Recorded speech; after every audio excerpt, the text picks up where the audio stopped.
What what's up to our faithful viewers? What's going on? What's up, guys? What's going What's down? up? What's up? What's up? What's up, What's up? faithful how's everybody doing? Welcome back. How you doing, man? Okay. What's up? Radio. How's everybody doing?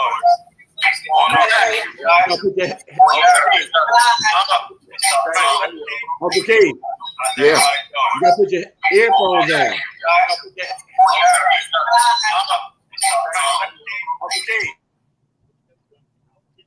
Yeah, no problem. So anyway, yeah, my name is Mark _Faithful 87. I'm with the Faithful Huddle. What's going on, everybody? How we doing? Doing Doing good. good, man.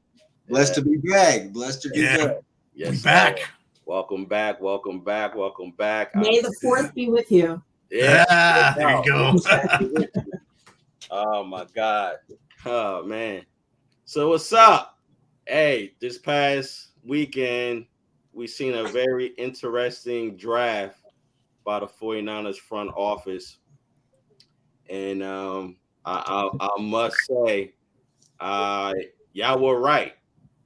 I gotta say it. With the majority of you were right in regards to the first pick being edge rusher.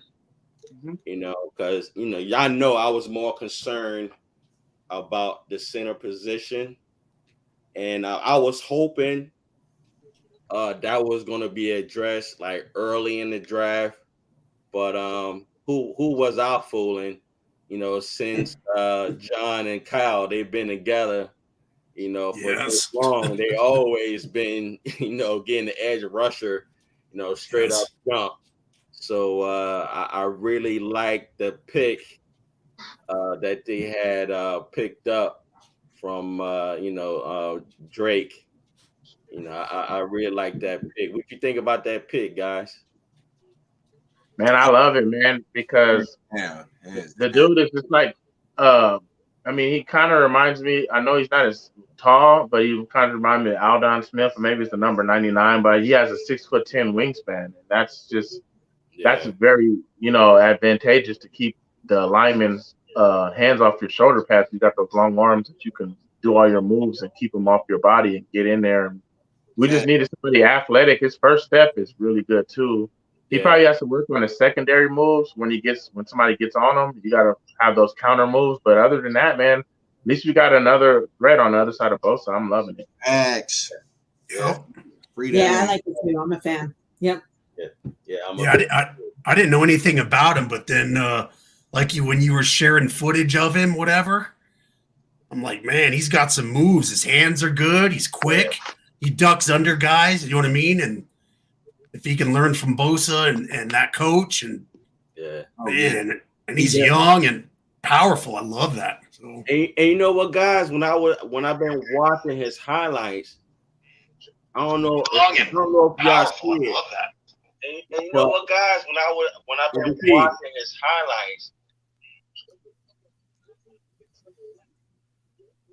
you got your earbuds in.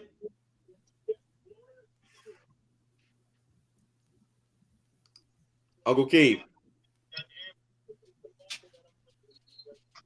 Yeah, because that's what's causing the echo. Yeah. Okay, you mute himself. But yeah, what I was saying is when I was watching Drake highlights, I noticed, and I don't know if you guys noticed, I've noticed as soon as he come off the ball, he don't kind of like allow you to touch him really. Like he's already knocking your arm out the way. So while he's doing it, his footing is already moving. Meaning like he like swats immediately. Yeah. I'm like, and I was thinking about what you were saying, Jizzle, in regards to Samson regarding his hand mechanics and stuff like that, which I think he's going to work on that. But I was very impressed by Drake Jackson in regards to how he moves his hands and also how he moves his feet. Because I also read that he used to be a linebacker. So when you're a linebacker and you quick on your feet, and I think he runs. Well, he played linebacker for USC last year. That's what happened. So he was initially supposed to play DN. He came in at 270. He dropped to 255 to play linebacker because they run a 3-4, and that outside linebacker is basically a rush in, but you have to drop back in coverage. You see, if you see on his highlights, he dropped back and got a couple interceptions. Yeah. He also was in 3 different systems in 4 years. That's why he dropped. I was gonna say he was in different teams. Yeah, dude's a monster. Dude is we really got somebody that favors us because he worked on that wide 9, but man, he kept getting shuffled. He kind of get like how Alex Smith kept getting shuffled with all the different. You know what I'm saying? Right. So they knocked it out the park, bro. Especially with Rosario on the other side of Alden with Armstead. Man, I think he'll have huge ramifications second half of the season. I like him, man. I like him. I like him a lot, man. I really do. He has the height. He has the hand mechanics. And just like what you said, I'm looking forward to him hooking up with Bosa, Jordan, Amanu, quite a few, even probably Armstead, man. Thanks. So it's gonna be very interesting. Only thing is, I still think Sampson is starting because they pay him all that money. I think he's gone. He might get cut. He might actually get cut. He might actually get cut. $6 million. Because you got to think, because now that Drake Jackson allows us to use Hyder specifically on the interior. Right. You know what I'm saying? Either Hyder or Ekibon is gone. I'm telling you right now. Oh, I don't think Hyder's gone because we just signed him. Oh yeah, no, Hyder. He's cheap though. Hyder has an easier out though. Like, you know what I mean? And I mean, you free up more money cutting Ekibon, but I mean, Hyder is just a basic contract, run of the mill. He had 9 sacks with no Bosa on the same. So y'all think Sampson will get cut, yo? Yes. Very, very highly think. I very highly think he's a cut candidate. He don't have any. Possible, but you know what? The more depth, the better. I feel. Exactly. That's what I'm like. I wouldn't say cut him. I would think like trade. I think he would get traded. Yeah, I think he. But here's the thing, though. For people to take.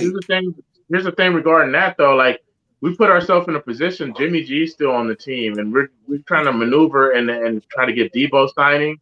He's the easiest way to free up money. You can free up $6 million by cutting him. You know what I mean? So that's why I'm saying this. He's a cut candidate because they put themselves in a bad position by still having Jimmy G on the roster and still having like guys to, especially Debo, to try to get signed. Right. Plus, I think Omenihu just has better upside. Oh, Minu? Oh, yeah, he's way better. Charles Omenu is way better. I think he's got better upside. So Jimmy G. Amanu's better than who? Fact. I think he's got better upside than Ebukam. I agree. Yeah. Again, I think that's potentially somebody that I think that's potentially with his age, I think that's potentially somebody that we would want to re-sign. Yeah. Potentially somebody that I think that's potentially with his Uncle age. Keith. I think that's potentially somebody that we would want to re-sign. Uncle Keith. Yeah. You hear me? You gotta mute your PC, your AirPods. Are they connected? Are they connected? You gotta mute your AirPods. I got him in. Are they connected? Mute your PC. Yep. So take them off. Nah, he gotta mute the PC or his laptop.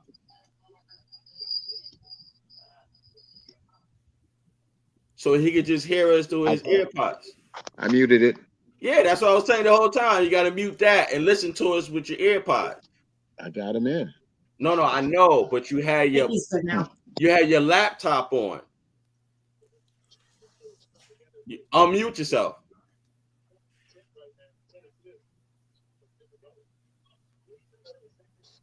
Turn it down. Turn the volume down. Unmute yourself, but turn the volume down.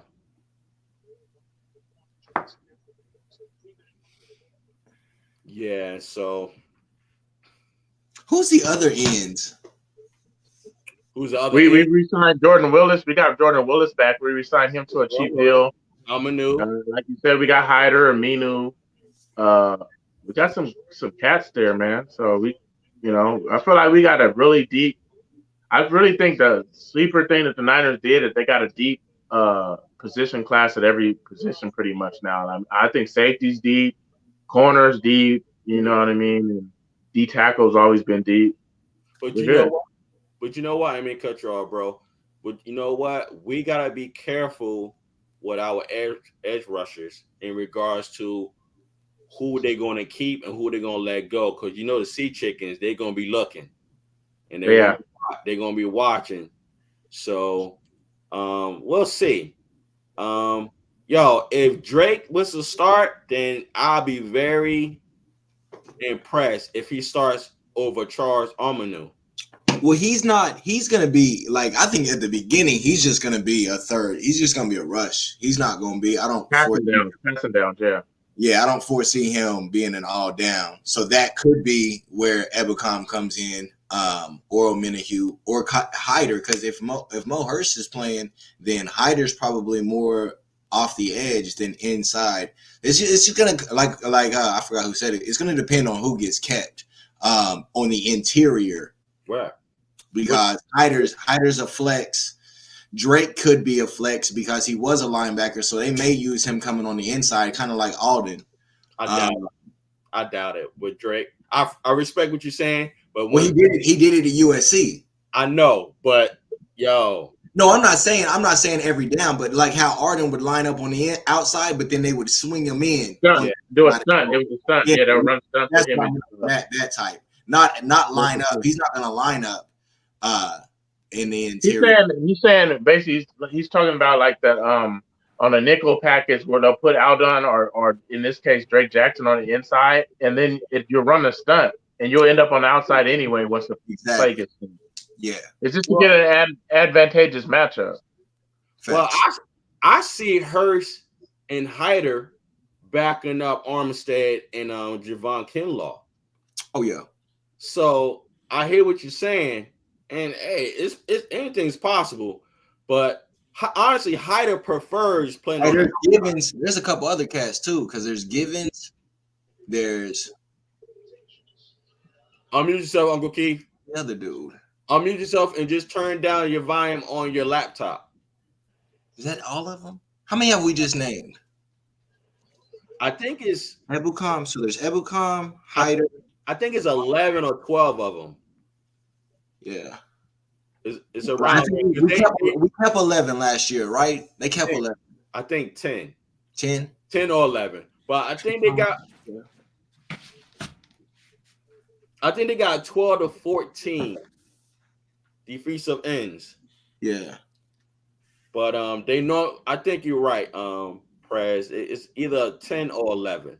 But we'll see. We'll see. Uncle Keith. I'll mute your mic. All right, I'm off. Can you hear me? Yeah. We good? Yeah. Yeah. Yeah, you're good. You're good. This has been an adventure every week. You got it now. You're good. They call it a smart room phone for a reason. Yeah. Smarter than me. Yeah, man. What I missed? I'm sorry, guys. So we was just talking about what we think of the draft picks, and first and foremost, the first pick. Contavious Street is the other. Contavious Street is the other. He's gone. He's gone. He's gone. Okay. Oh, we lost him. We let him go. We didn't resign him. Nah. But yeah, Uncle Keith, we was talking about the draft and the first pick of the draft, which was the edge rusher, Drake Jackson. Oh, I like him. Fast. Yeah. I like mean. him too. I think I can see him on third downs. I definitely can see him on third downs. If Ebukam is still on the team, which I think he will, but you kind of put something in my head, guys, that they might trade him, I guess, probably for the money. But I don't know. Is Zach Kerr still on the roster? Who? Zach Kerr? No. No. All right. Samson, Ebukam, Charles Omenihu, Jordan Willis, Eric Armstead, Maurice Hurst, Javon Kinlaw, Kevin Givens, Hassan Ridgeway, Nick Bosa, Terry Hyder Jr. Ridgeway. And who Jr.? Terry Hyder. Oh, yeah, Hyder. Right. And then D4, Chris Slayton, Alex Barrett. Now, D4 might get cut because they're going to save like $1 million. Something like that. I think 1.1. That's one of them June 1st cuts, post June 1st. Right. Yep. I like him too. I feel bad for D4. Yeah, I like him. I would like for him to stay, but they're going to do what's best for the team. But Ebukam, I like him too, but it was weird because he was posting all those videos. D Ford was he was posting all those videos, and then Lynch came in and said he's not going to be playing, and it was just like, that's not what he's been posting. It makes me wonder if he was doing that because he was staying and he's showing everybody that he still got it, or he's just showing other teams that like, hey, this is what I can do. You know what I mean? Yeah. He was annoying me with that anyways, man, because he's giving me false hope. He was doing these little spots and stuff. I'm like, bro, if you ever going to play again, bro? Like, not old. It's funny you said that. I've seen photos of that too. I ain't seen no videos, but I've seen some photos of him like working out. And I think his father said something on one of the photos of motivation for him to keep going. Because I'm telling you, a couple of years ago, I think it was 2 years ago, when he was on the podium and he was talking about that he's not retiring, he don't want to retire unless something changed. But again, they're gonna do what's best for the team. They might keep 10 to 11 defensive ends. So we'll see what happens after that. Let me share this.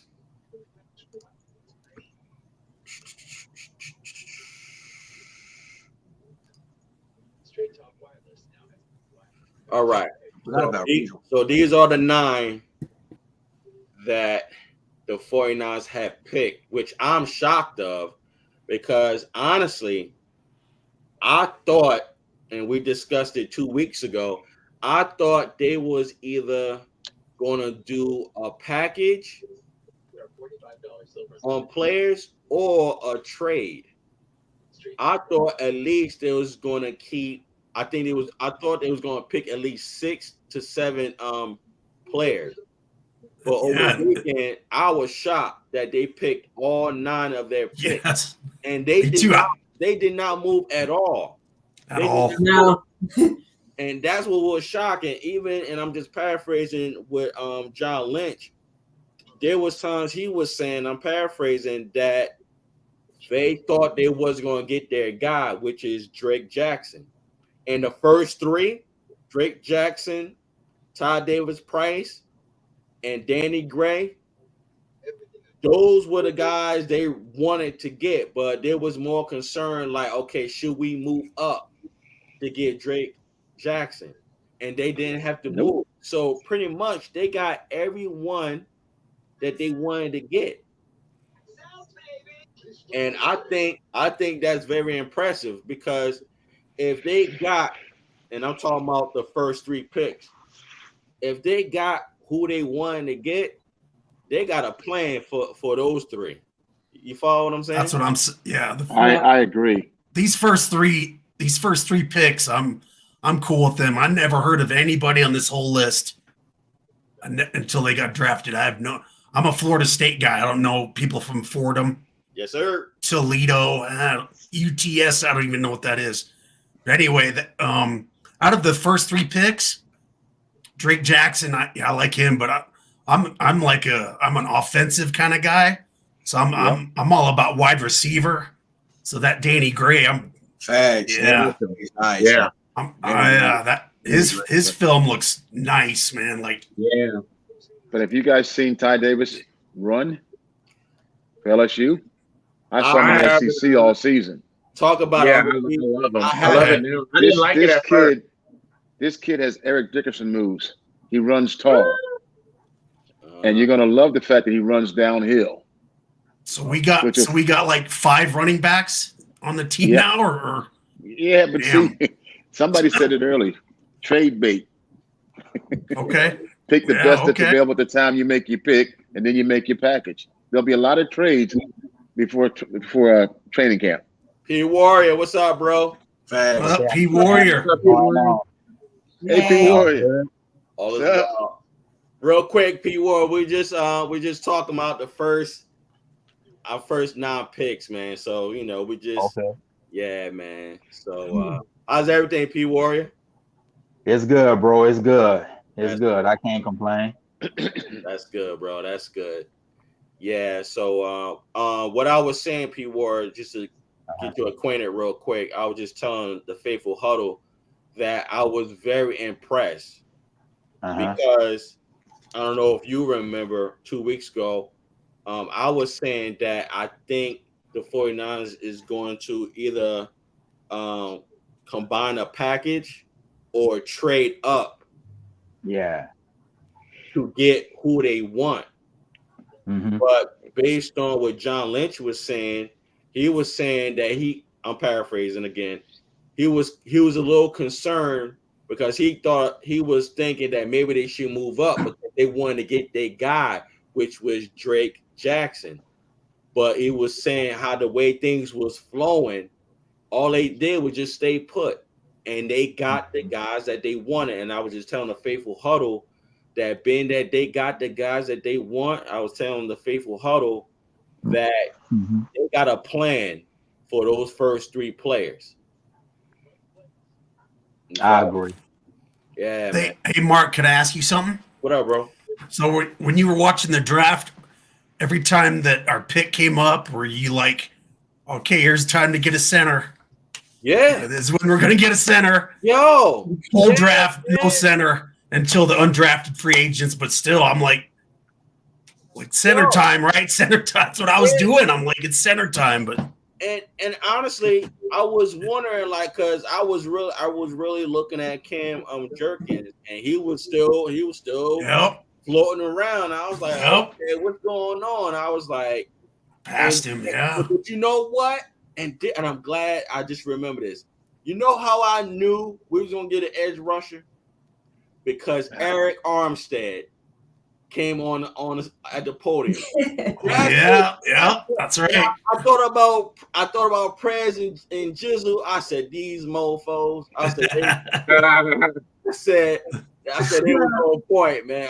They called it because I wanted a center, man, because that was very important. But again, you can never go wrong with an edge rusher. And I was saying earlier, and I know y'all know that ever since Kyle and John got together, they always focus on the edge rusher. So who was I fooling?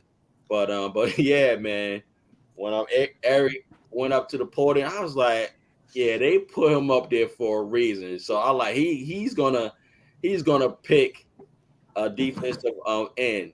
And you know what? I be thinking that I be thinking the players that's already on our roster, I be thinking they be knowing who the 49ers going to pick. I think they be I be thinking they be having players in the draft room with them. Maybe not all. I'm not saying all of them, but I'm saying like the key players.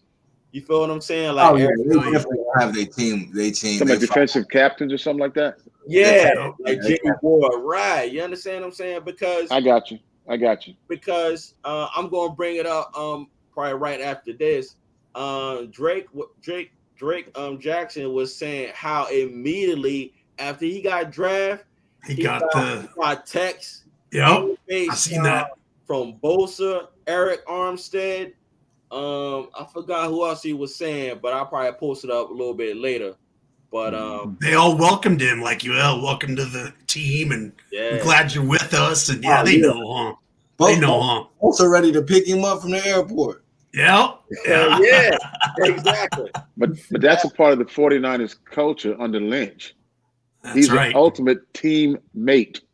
Remember that as when you look at him as a GM, he came from being a great teammate. Right. And that's the culture he's fostering there in 49ers. Facts. Right. Yeah. Right. So It's based a on very this, classy move. I'm sorry, based on this draft, so Mac is staying then? I mean, he's coming back or what? Not necessarily. Here's the thing about center position as a whole. It's like a fullback. It's there might be one where you might reach for, like Lindstrom, the guy, the one from Iowa. Once he went, I knew he wasn't taking center. And then you could just look at the kid we got from Arizona State. I mean, he was projected to go in the third round. He went undrafted. He's not even on the board because we got him undrafted.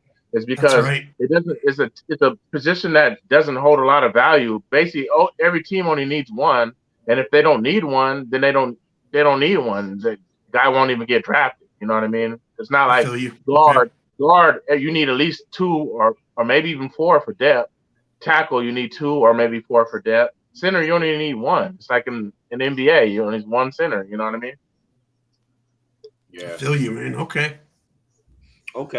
So are we all so let's just go about one by one and let's try to finish up with Drake Jackson.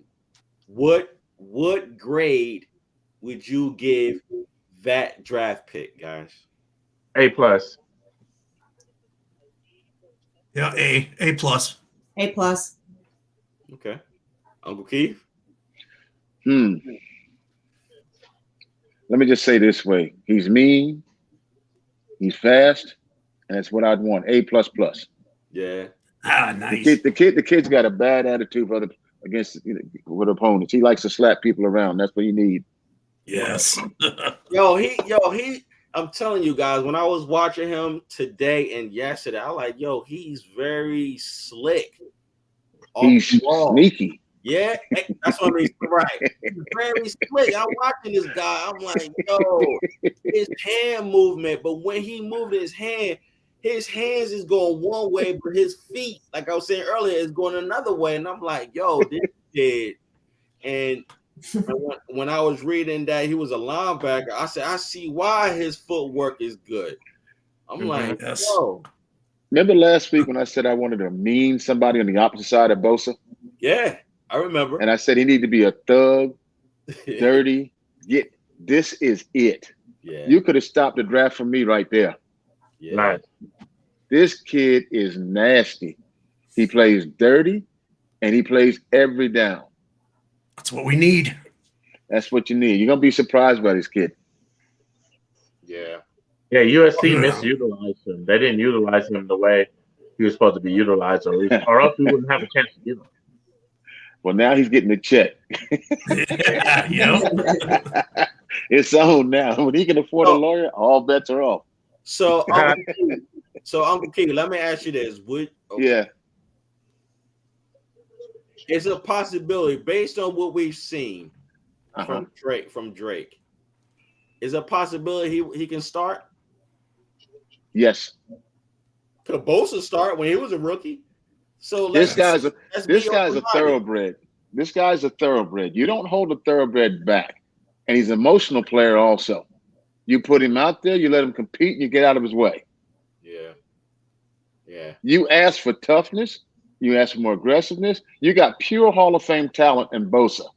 Yeah. You need somebody with heart and emotion on the other side. Somebody who can split the tension of the offensive line from your opponents. This guy is mean enough, dirty enough, and can do all the grunt work to make Bosa more effective. And he's super talented. I tell you one thing, guys. Somebody's gonna get double teamed. Somebody's double team, man. I tell you. No. Somebody's gonna get double team, man. Somebody's gonna get chop blocked too. Yeah, man. We should see the biggest improvement with them too is going to be interior sacks. That's where our numbers should start to go up. That's Kinlaw and Armstead, Hirsch. We should start to get sacks from them dudes, especially Armstead. If Kinlaw's playing with Bosa and Jackson on it, and how much they rotate and they're always fresh, that's where I would like to see the penetration in the interior sacks. Good call. Right.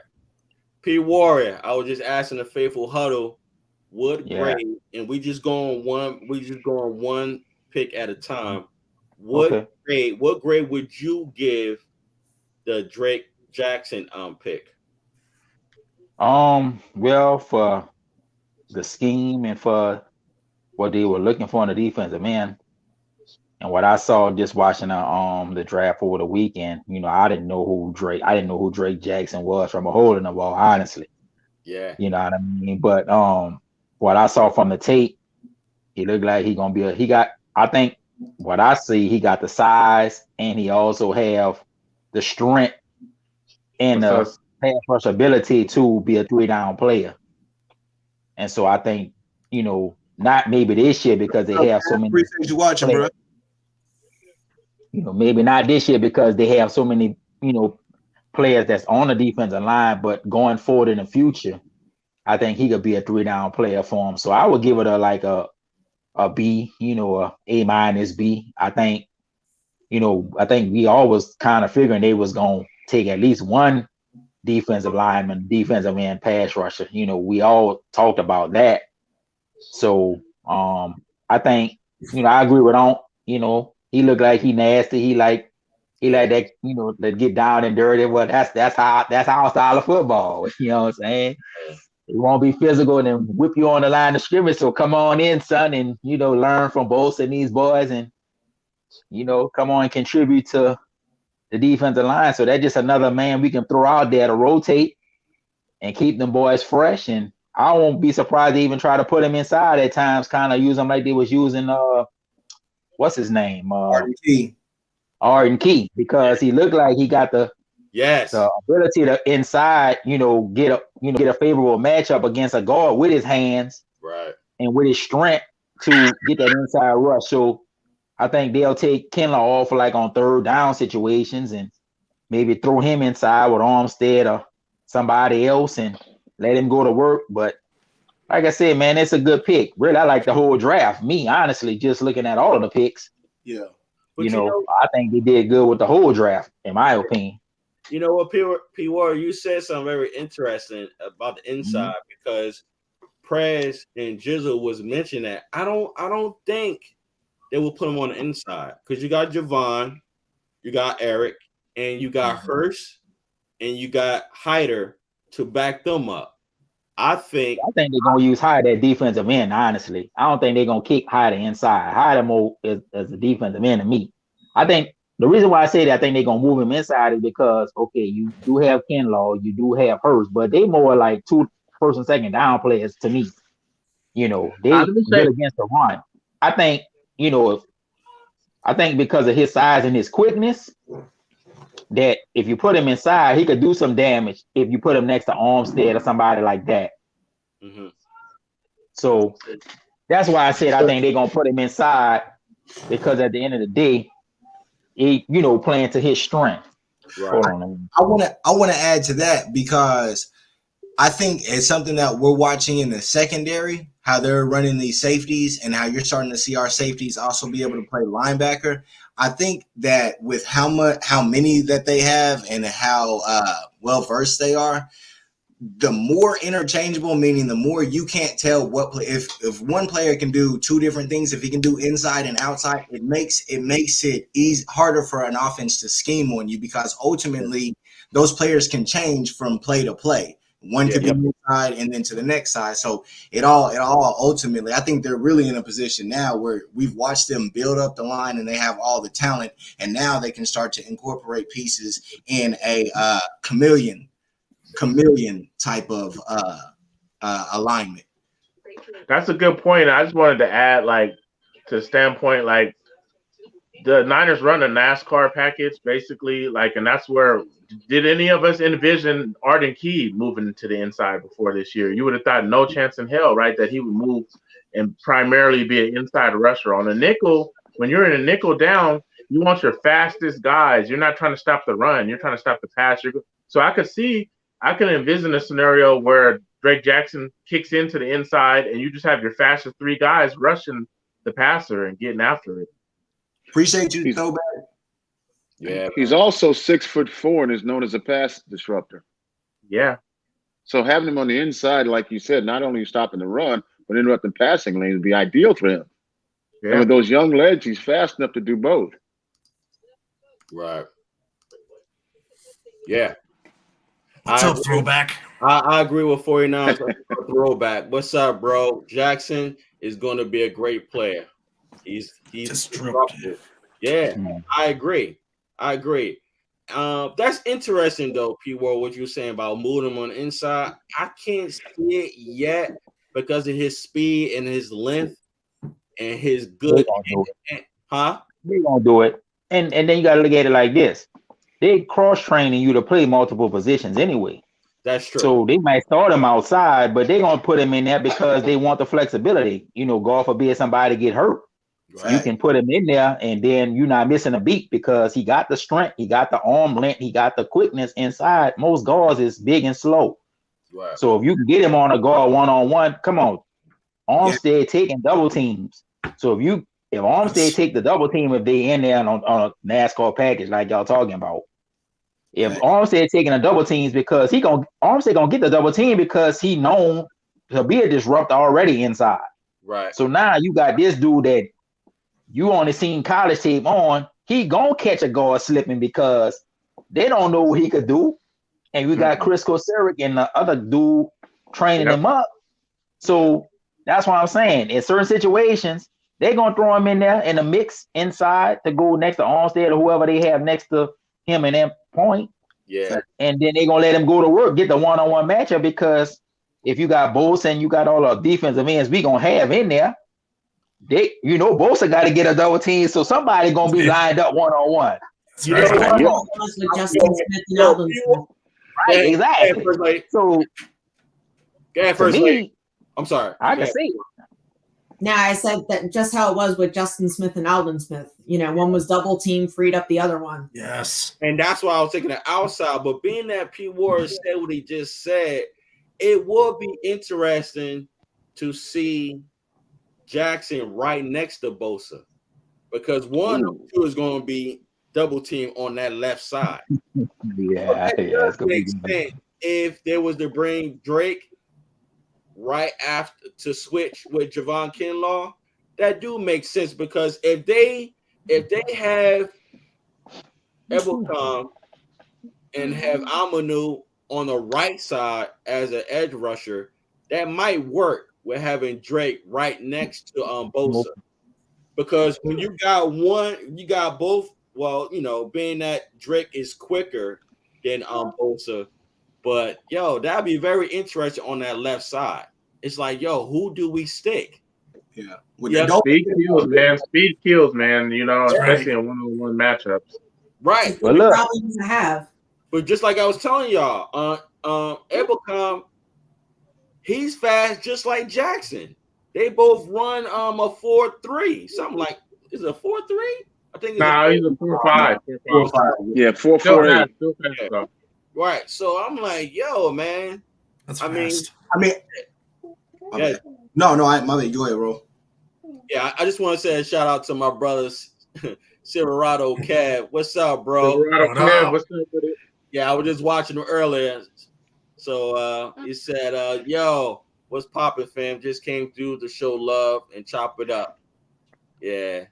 I think the key component to all of this is really going to be Kinlaw, because if Kinlaw is on the field, Kinlaw is going to be, because if Kinlaw's playing, just playing, because we saw him in the games he produced. He had the pick six, he had sacks, he had, I think, 4 tackles for loss in 2 games. You know what I'm saying? So it's like, if he's playing, it's unstoppable. There's no one that can be double teamed. There's nothing that you can really game for. I think he's the one, obviously Bosa and everybody. I'm not saying he's the most important, but as far as if we want this defense to be number one defense hands down, it depends on Kinlaw being out there and producing, in my opinion. Yeah. Well, look, let me say this. We talking about lining them up next to Bosa, but they was flipping Bosa on both sides of the line. So why not do the same thing with Jackson? They will definitely do the same thing. Great. Let's get let's get the favorable matchup wherever it is. Yeah. You They know, have to. They have to, because if Bosa's flipping to both sides, you gotta have the other end being able to do that. And right now, none of those other dudes can do that. you gotta take that out of that card. Where Jackson What are you doing? You're not getting all of this? Is you crazy? First lady, Yeah. Yeah. Hey. can you do us the honors and read this? From Silverado Kev, I see Bosa and Jackson potentially being like a Cowboy and Alden 2.0. Jackson was my guy at number 61, and we got that boy. Love to see it. We wanted Jason Poe, and we got him too. Love it. Yeah. I thought of that same scenario in my mind, like that they're trying to replicate that from the Harbaugh years, like, you know, where Nick Bosa playing that Justin Smith role and Aldon Smith.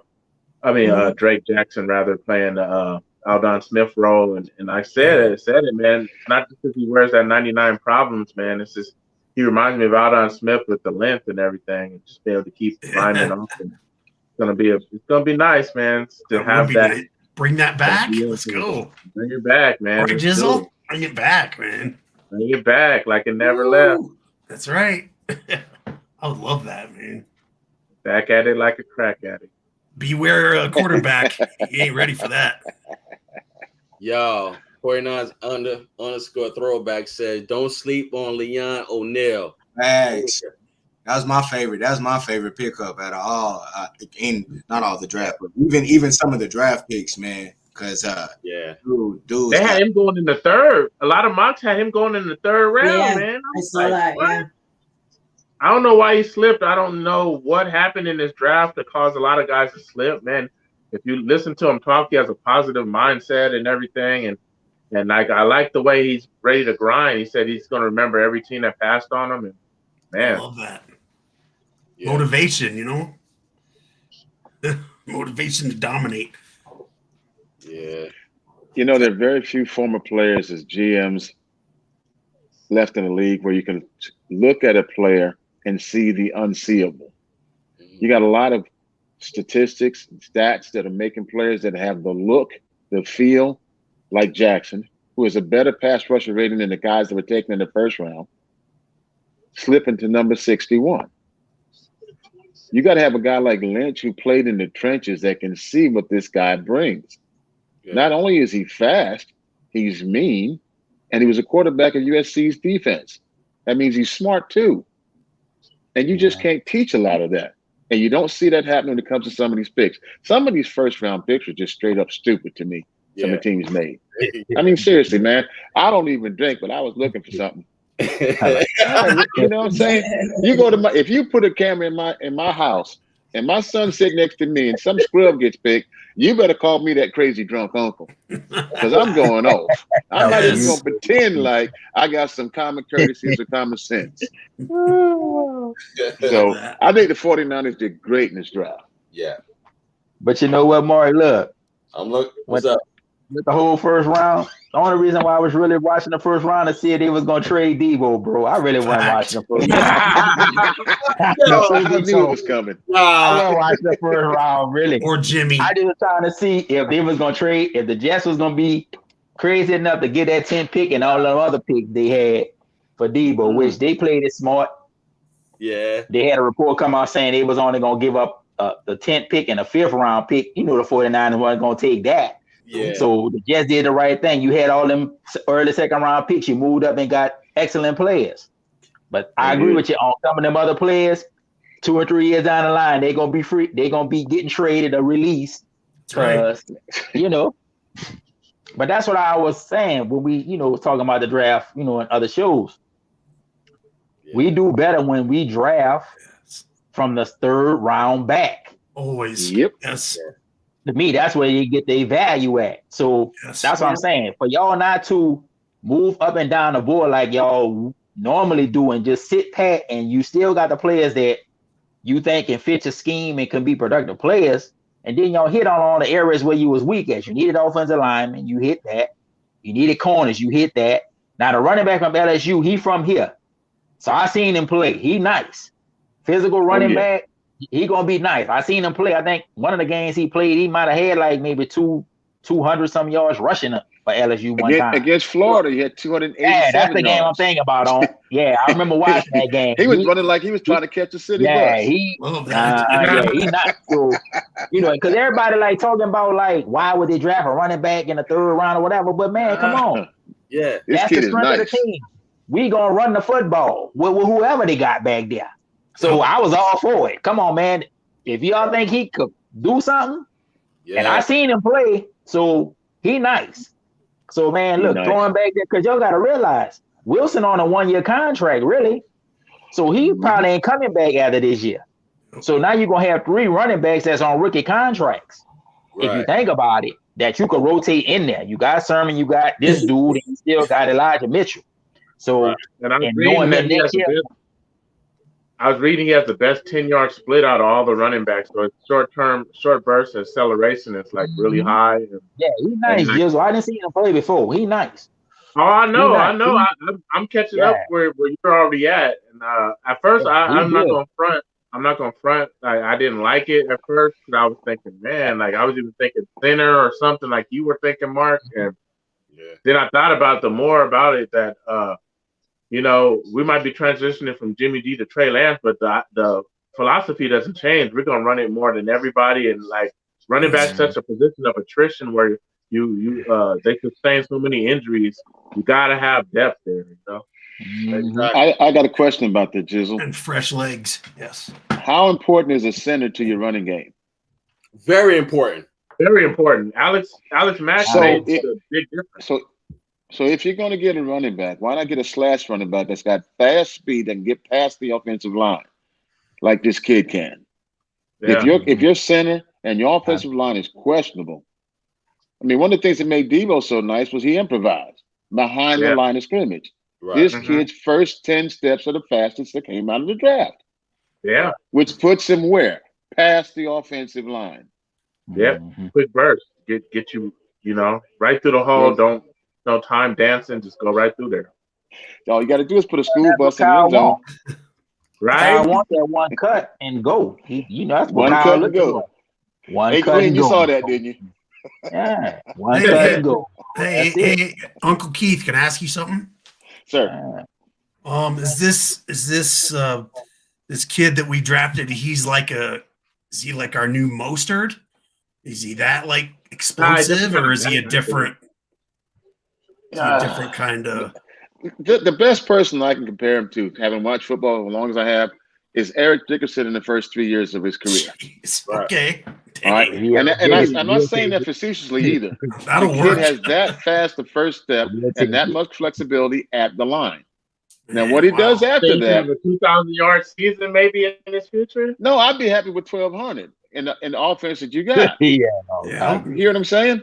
Because you got, like you said, you got 3 running backs, you got an offensive line and a center that may be questionable. Yes. After this season, and you need somebody that can improvise. This kid's got one of the best improvisable first step there is coming out of the draft. He's a flat out slasher. Love that. Okay. And fast. I mean, what did you say? Just the first 10 steps are the fastest that came out of the draft. Out of the draft, yep. Yeah. Wow. The fast. Think about that. Speed does not kill when it comes to running back. It catches the bus. That's right. One of the last thing we need is an overthinker. Raw speed wins more sprints than talented running technique. Yes. You need that first step to make up for mistakes. Because if your line gets penetrated, if your center's slow on the draw, your running back needs to run past that mistake. Right. Yeah. But you know what? I'm glad that you asked that question, Troy. Let me share this with y'all. And 49, I'm calling you Troy, although your name is 49. There you go. 49. It's all good. It's all good. Yeah, I want you to read this, man, because it's very important. This is by Matt Miyoko. Okay. And this will answer your question. And I think we need to focus on this in regards why we got him as a running back. So, bless us with that, bro. Matter of fact, matter of fact, I'm sorry. I got the wrong. Yeah, I know something like that. Looks like a cornerback. Yeah, that's pardon me. Matter of fact, I will read it. I have it on my phone. Okay. My cool. My bad. All right, cool. All right. Could Davis Price be the Niners' top running back? This is by Matt Miyoko. Believe so. He said, then when you think a little bit more about it, by getting a big running back like this guy is, and he plays around 230, I think more of an every down guy than Elijah Mitchell. He's built more to take the punishment of an NFL running back. Then he says he'll run over guys in a defensive backfield. And he's got pretty good speed too.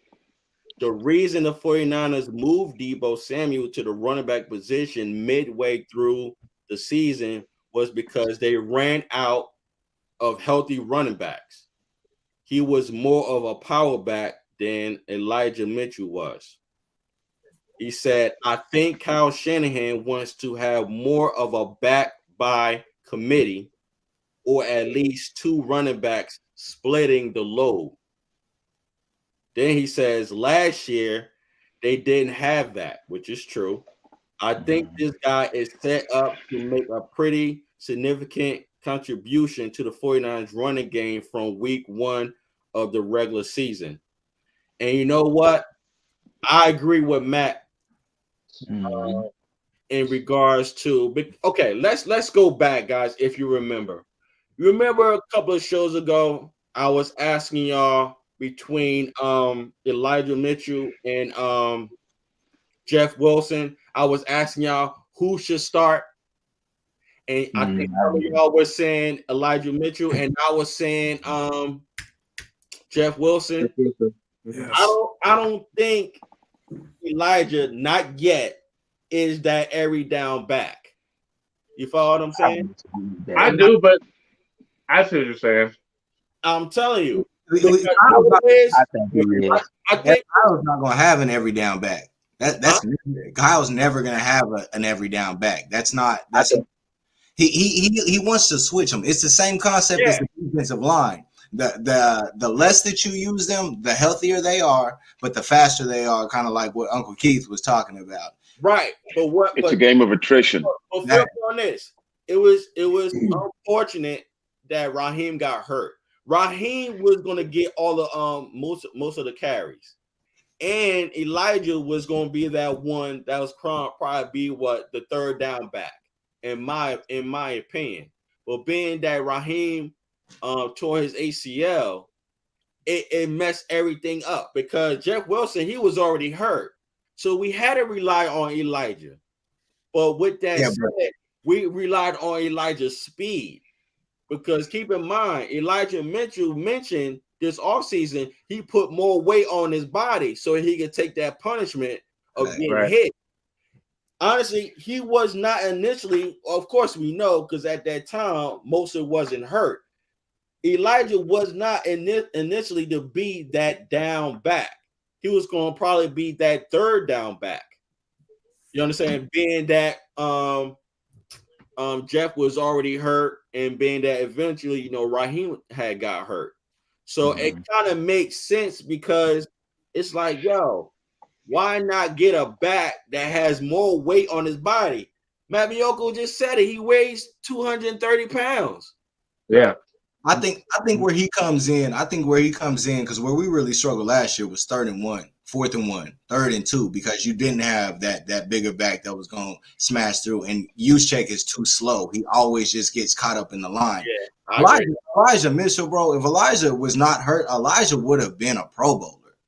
Like, Elijah's a stud, bro. Like, Elijah is the number 1 back. 100%. Yeah. That's what I want. And another reason for the running back pick, I think Kyle actually said this in his presser, that by like week 4 last year, we were looking at other teams to bring a running back on, because of the injuries. But also, I think another thing too that we're kind of like not really understanding is like, and I know Prez kind of mentioned it too with the personnel we bring in. I think Kyle Shanahan has changed his philosophy. It was built around outside zone, and he was getting all these fast 4-3 guys, Moser, Breida, Hasty. But now he's starting to bring in Sermon, Davis, and all these guys. I think he's going more to an inside zone. He's going to start incorporating the inside zone scheme. And if you could even look at the linemen he's drafting are a little bit more stout, like Aaron Banks. You know what I mean? I feel like he's going more to our inside zone scheme versus the outside zone. So, Jizzle, are you saying he's trying to narrow the field of play? Yes, I mean because most, basically most of your injuries occur going lateral. 2 points is a straight line. You know what I mean? It's good going east and west, but sometimes you got to go north and south if you really want to get there. And I feel like he's starting to know that it's a game of inches, and sometimes you saw it in the NFC Championship game. We were just that 1 yard short, that 1 inch short, even in a couple of instances, and that can cost you the game. Yeah, but also that was on the right side of the offensive line. That was Brunskill and who else was over there on the right side? Who was the right tackle at that time? That was Compton. Compton, yeah. They ain't do good on the right side. So they was to blame too. And Price would have got that yard. I think Juice had missed a block on one of those plays. Yeah. So they got help. The more and more Juice plays, the less and less I'm impressed with him. Well, it's not coming together. I don't understand why he's utilized. Juszczyk is good, man. Look. Oh no, he's good, man. But at 20 million, you're paying 20 million for a blocker. That's you gotta realize. You don't see the most of the stuff he does. Most of the stuff he does, it doesn't show up on the stat sheet. It doesn't show up on when we're watching it on TV. Facts. First lady, what's up? And I think if we actually had a quarterback that could actually hit him in stride, which now we actually do. Yes. If Jimmy couldn't hit him with sunlight shining in his face. Wow. Hey, let me ask you about, do you think this new kid that we signed is going to replace, even though we haven't really seen him at all, Trey Sermon? Or is it going to be like a competition type thing? Because I think people sleeping on Sermon. I think Sermon about to show y'all. I'm ready for him. I'm ready. I think Sermon about to show y'all something, because you've seen all the little videos him working out. Yeah. He realized he didn't come in right. He kind of got in the doghouse, because you got to remember, he coming from Ohio State. They was running a whole different scheme. He coming to the Niners, he running it outside zone. It's a one cut.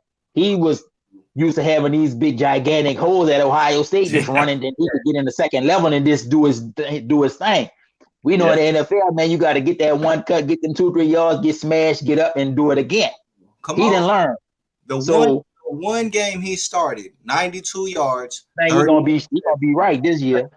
Yeah, like and I saw him for 2 years at Oklahoma. Like, this is where, bro, that man, like, I'm telling you, the best thing that they get it done is what they did. Is what Shanahan did, was set him this year, because it built him in a way. You know what I think, guys? It's my humble opinion, and I hope y'all remember this too.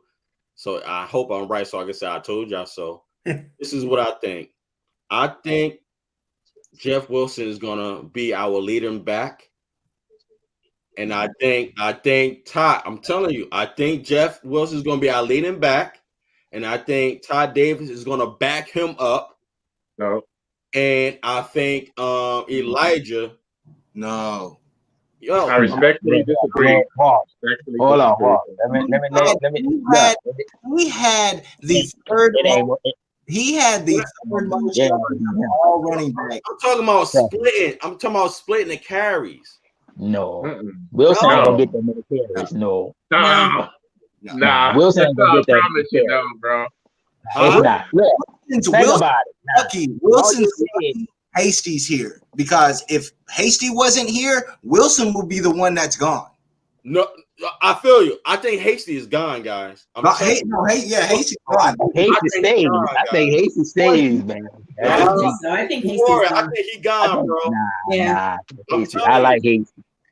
I don't know, for some reason,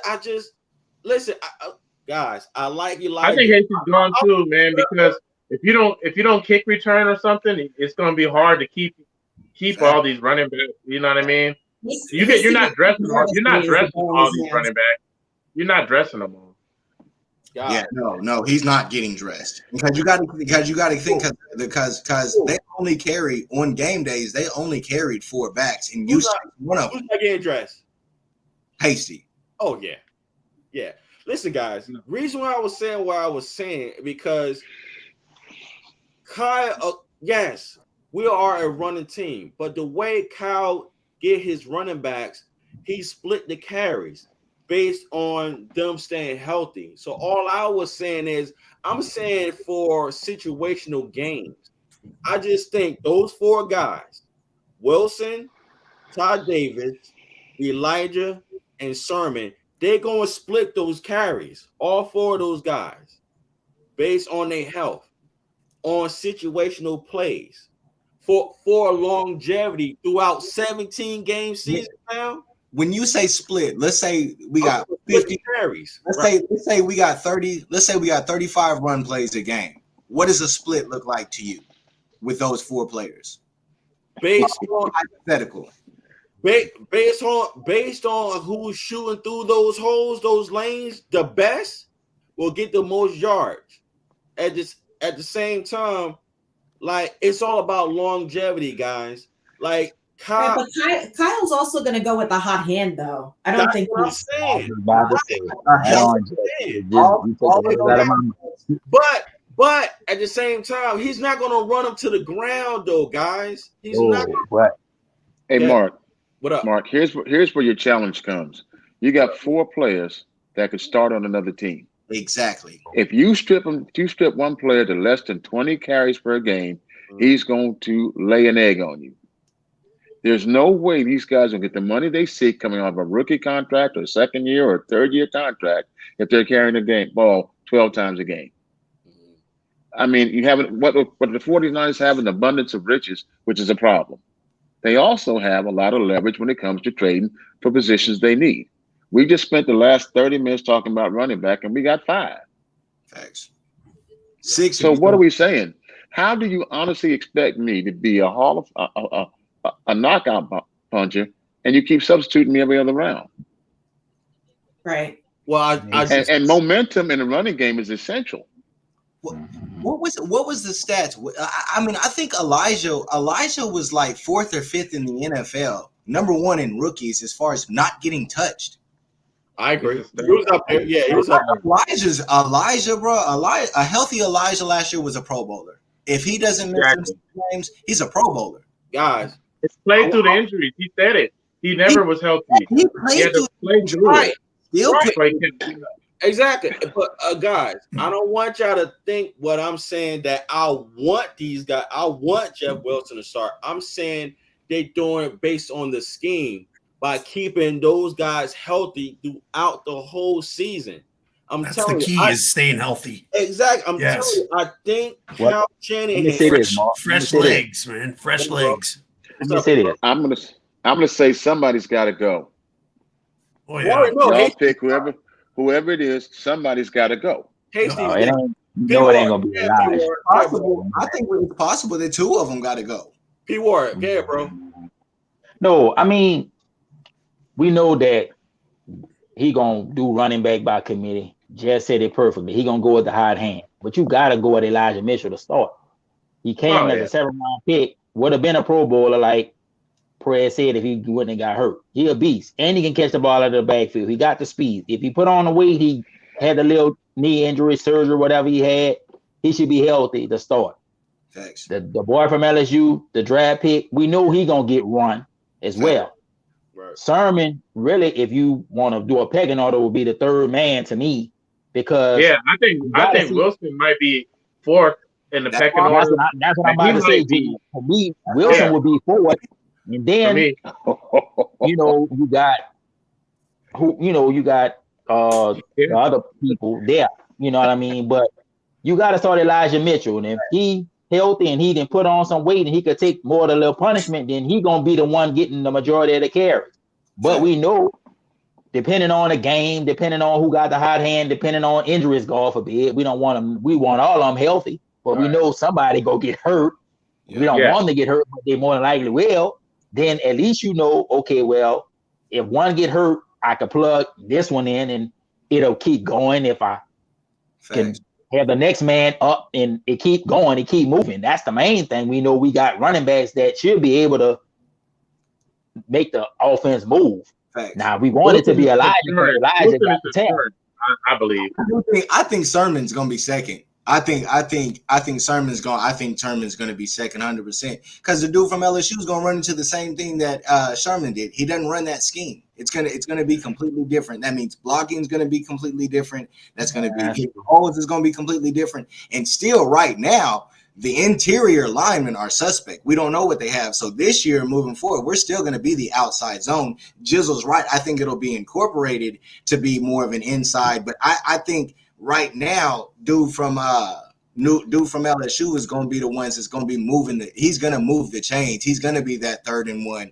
That type of. But he's not going to be 3rd down catching the ball out of the backfield. No, that's not what I'm saying. But being that you started off, we're gonna go from you from left to right. Okay, so who is your running back 1 through 4? Me? Press, yes. Oh yeah. Elijah, Trey, dude from LSU. Possibly if he beats out Wilson. Okay. I mean, it depends on who's performing better, because what we know about Shanahan is that he goes with the veterans, right, wrong, or indifferent. He goes with the veterans until it's proven otherwise. And I just think there's still going to be a learning curve. Oh boy, but there's no one on the team that can take away the snaps from dude from LSU and short down back, because we don't have another back built like him. So he's going to be that power rusher and then kind of grow, man. But yeah, I mean, I'm huge on Sermon and Elijah. A healthy Elijah, bro. A really healthy Elijah has a chance to put up crazy numbers, man. Okay. Crazy numbers. All right. Our first lady. What's up, Niners Jess? From running back 1 through 4. What's up? I think Mitchell. Okay. Price, Wilson, Trey Sermon. Okay. All right. 49. What's up, big bro? What's up, man? Running back 1 through 4. Who you got? Man. Oh boy. I'm gonna say Mitchell 1. I'm actually gonna go with this rookie number 2. He sounds like a beast, man, from everybody telling me about, like running people over and whatever. Yeah. And then I'm gonna go Sermon 3rd, and then I'm gonna go Wilson last. Okay. All right, big bro. 4th, whatever, yeah. Jizzle, my brother from California, on the sunny side. On the sunny side. So it's pretty much the same deal, man. I'm gonna go Elijah Mitchell. I think he has a chance to just be a superstar running back that we were very lucky to get with the 6th round pick. Then I'm gonna go Davis Price 2nd, Sermon, and then Wilson. And I just believe that I don't really think Davis Price is gonna struggle adjusting the way Sermon did. For one, he played in the SEC, so you just battle tested, man. And then there's a lot of guys that particularly playing in Mike Shanahan's, Kyle's dad's system, that were like Terrell Davis, that were North and South runners, Orlandis Gary. They made a lot of those guys, and then even rookie year, RG3's rookie year, who's the running back that was a rookie at the time. He's a North and South runner. His name escapes me right now. But anyways, they were able to adapt to that system very well. It's just tough runners do well in the Shanahan system. So that's my ranking. Okay. P. Warren, what's up, bro? Well, y'all know I'm rolling with Mitchell as the first running back. Okay. But honestly, just because I want to see what Sermon can do, I'm going to put him at number 2 because I think he's hungry. Really? And a hungry, motivated player going to show up. And I think he realized, I wasn't ready. Yeah. So I think he's going to be hungry. So I'm going to put him at number 2. The boy from LSU, I just seen him run. He going to be right there too. And then, it will be Wilson to me, as a 4th guy. And that would be my four. Like I said, for me, it could be interchangeable between, the draft pick and Sermon, but I like Sermon. I'm rooting for him because, like I said, he hungry. I know he motivated. You can see it just the practice videos. He got to come with it this year, because when you start drafting players at your position and you ain't have a good year, it's either you gonna be about it or you gonna be gone. So I think you realize if you understand what it is. So I'm gonna put him at number 2 just because I think they're gonna give him opportunities to do it too, to see, because your biggest jump normally comes from your first year to your second year. Yeah. So if he right and if he motivated and he about his business, we know he got the talent, he got the size and the physicality. He could be something special too. So like I say, I'm gonna put him at 2 just because I want to see what he could do out there. Okay, Uncle Key, what's up, bro? Lord, time to bring the preach in. Look here, Sermon's out. Okay, I'm gonna tell you why. If being a rookie ain't motivational enough, then you're in the wrong game. I got Mitchell, I got Price, I got Wilson, and Hasty. Sermon don't do nothing for me except make me want to go back to church. And I just come from church tonight. So amen. It's interesting he said that though, because on Twitter, once we drafted him, there was like, man, is Sermon getting cut because we did a 3rd round pick running back 2 years? Does that mean we didn't like Sermon? And I was like trying not to think that way, but I could see it from both sides. Well, you fighting for position on the team. You got to play. You didn't show up. You're showing videos and exercise. What are you thinking? You acting desperate. I mean, the easiest person to fight is somebody that's scared. It ain't the smartest person to fight, but it's the easiest person to fight. That's true. I agree with you there. That's right. Stuff's super crazy. You know what I think, guys? Okay, I just listen to y'all and ponder on, and I'm trying to get into Kyle Shanahan's mind. And Anthony Lynn also. I'm thinking about Anthony Lynn. I'm thinking Elijah, running back 1. I'm thinking Wilson, number 2. I'm telling you. I'm thinking Elijah, number 1. Wilson, number 2. Sermon, number 3. And Todd Davis, number 4. Only reason why Todd Davis, number 4, because I haven't seen him. I've seen Sermon. Because I remember when me and Prez was talking, he was telling me how nice Sermon was. I never seen Sermon until I seen his highlights, and I like what I seen. So until I see them both, I might switch it. But the first 2, Mitchell and Wilson, Sermon and Davis Price. That's. Hey, Mark, real quick. The only person out of the 4 people you named that's different type of running back is Price. Okay. In other words, he's that beast coming off the line. Right. The other 3 are similar in how they run. True. If you're going to get a change up, it's not going to be doing what you already had. It's something you don't have. This kid is the bruiser you're looking for, that first step. I got a question for and you said it. And you said in the review. You said in the review that he had the ability to get to their secondary. Yeah. That's first down yardage. Yeah. I got a question for you guys, Uncle Keith and P. Warrior, since you guys have seen him the most and you guys are probably the expert on it more. How does he compare to Leonard Fournette, another LSU running back with a similar style? And on that level, I don't think. He's not on that level, but he's physical. Okay. Fournette had the combination of the size and the speed. He didn't really catch at LSU because they never asked him to. And then when he was at LSU, it wasn't like the Joe Burrow LSU when they was winning the championship and, had Jamar Chase and all of them. They were still running that 3 yards in a cloud of dust offense and all of that.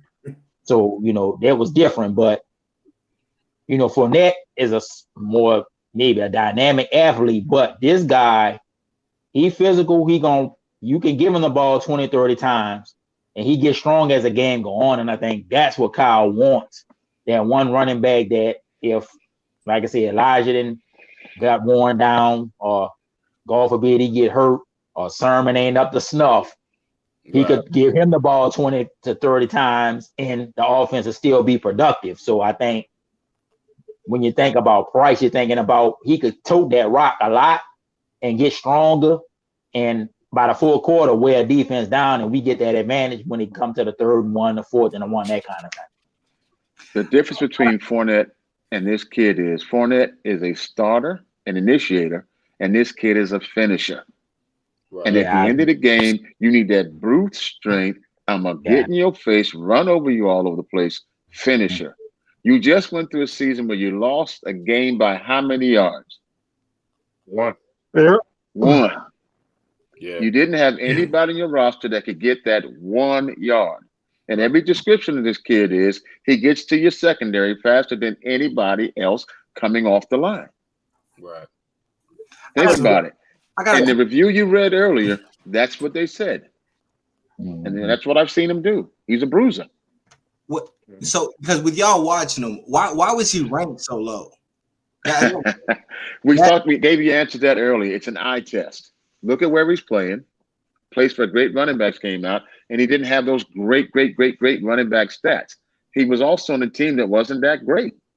Nah, he was on the teams after they won a championship. You know, he was the guy after to clean up the mess. Yeah, exactly. So it was like, that was a lot of. I mean, didn't have a time on. Coming out of the SEC, the coaches down here are saying he was a steal. Yeah, no, I mean, I hadn't heard about him, and then I mean, everyone that I talked to, they all said that the pick was a reach. When you look at the analysts and everything like that, they said that he wasn't really on anyone's radar. He was projected to be like a fifth round pick, is what I've seen. So I don't know on him. What I will tell you that in one game, he did more to Florida than any other team did. I'm sure he did. I remember that game. And that was a good defensive line this year. I mean, you don't do 287 against a big team in that division if you were a scrub. 287 is a significant number. Yeah, but Joe Williams had a 200-yard game. I mean, running backs do that. I mean, running backs in college. Sermon had a 200-yard game too. Had a 200-yard game too. Yeah. Absolutely. That's not an argument against. I was surprised Bizzle said about him, Sermon, because Sermon playing in at Ohio State, bro. That's Big Ten. I mean, that's grit and grind. That's a grit and grind conference. What would you call the SEC? I know, right? Well, no, I mean, with Alabama is doing their thing, and then you have Georgia sometimes, but for the most part, that's an overrated conference. I mean, they got surpassed. Well, hold on, let me stop you, young man. Hold on, bro. Hold on a minute now. Let me talk to you for a minute, bro. Look, the SEC is not overrated, bro. The SEC is the conference, bro. Because of Alabama. Because of Alabama. No. Everybody focus on Alabama. Georgia just won the national championship. Yeah, Florida have always had great defenses. All of the teams in the SEC West, where LSU, where I'm at, play, the Texas A&Ms and all of these boys, they bringing in top-notch recruiting classes. These defenses year in and year out. So for this dude to run for the 287 like Onk saying, against a good Florida always have good D lines.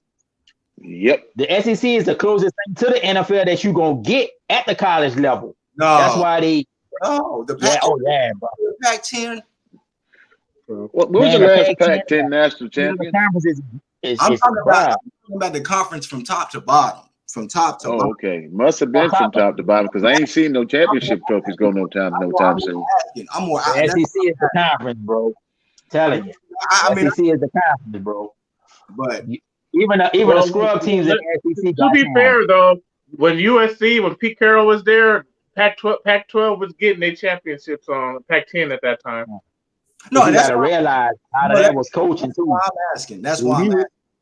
Colleges, you gotta have the coaching and the recruitment. Yeah, coaching's way more important in college than in the NFL. Just think about what happened after Pete Carroll and them left. USC ain't really never been the same. It's over.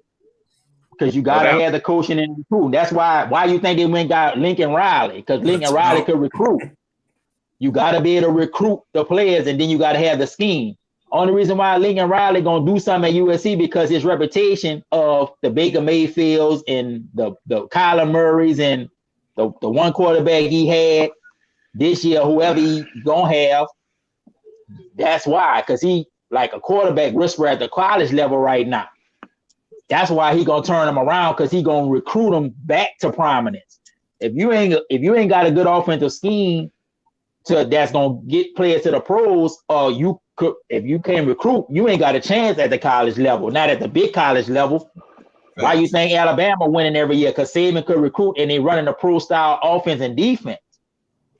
And Georgia doing it too with Kirby Smart, come from Alabama. That's why they winning every year, because they recruit and they developing you for the pros. If you ain't doing that, you ain't gonna have a chance to win at the college level. And now with the NIL, it's even crazier, man. Exactly. Yeah, because you got the transfer portal. Yep. You see how it is in the college basketball, man. It's crazy with the NIL now. These boys can go anywhere.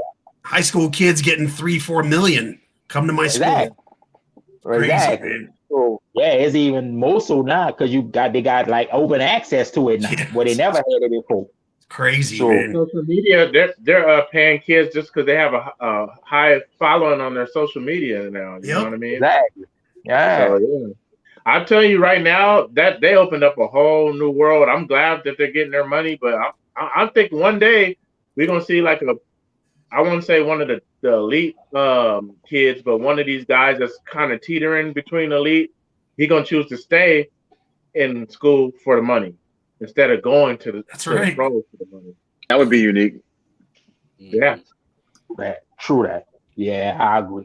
There are high school football players here in Central Florida that are getting scholarships to go to what's called the Mount Verde Academy. It's $35,000 a year high school tuition. They're moving their parents in their homes, and Florida's okay with it. Think about that. And I go past there every day wishing I was 40 years younger. Yes.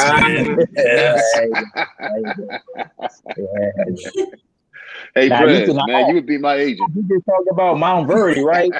The basketball team is a beast too. What's up, the baseball team. Look at all the professional baseball players came out of there. Producing on every level of high school. Mount Verde.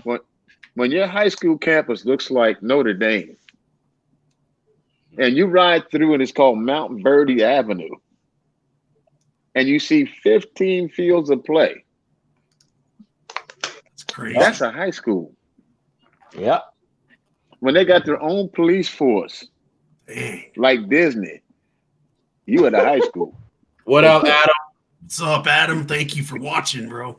Yeah, man. So I think they drafted this running back not only because he's a badass, but also to help make Debo not a running back.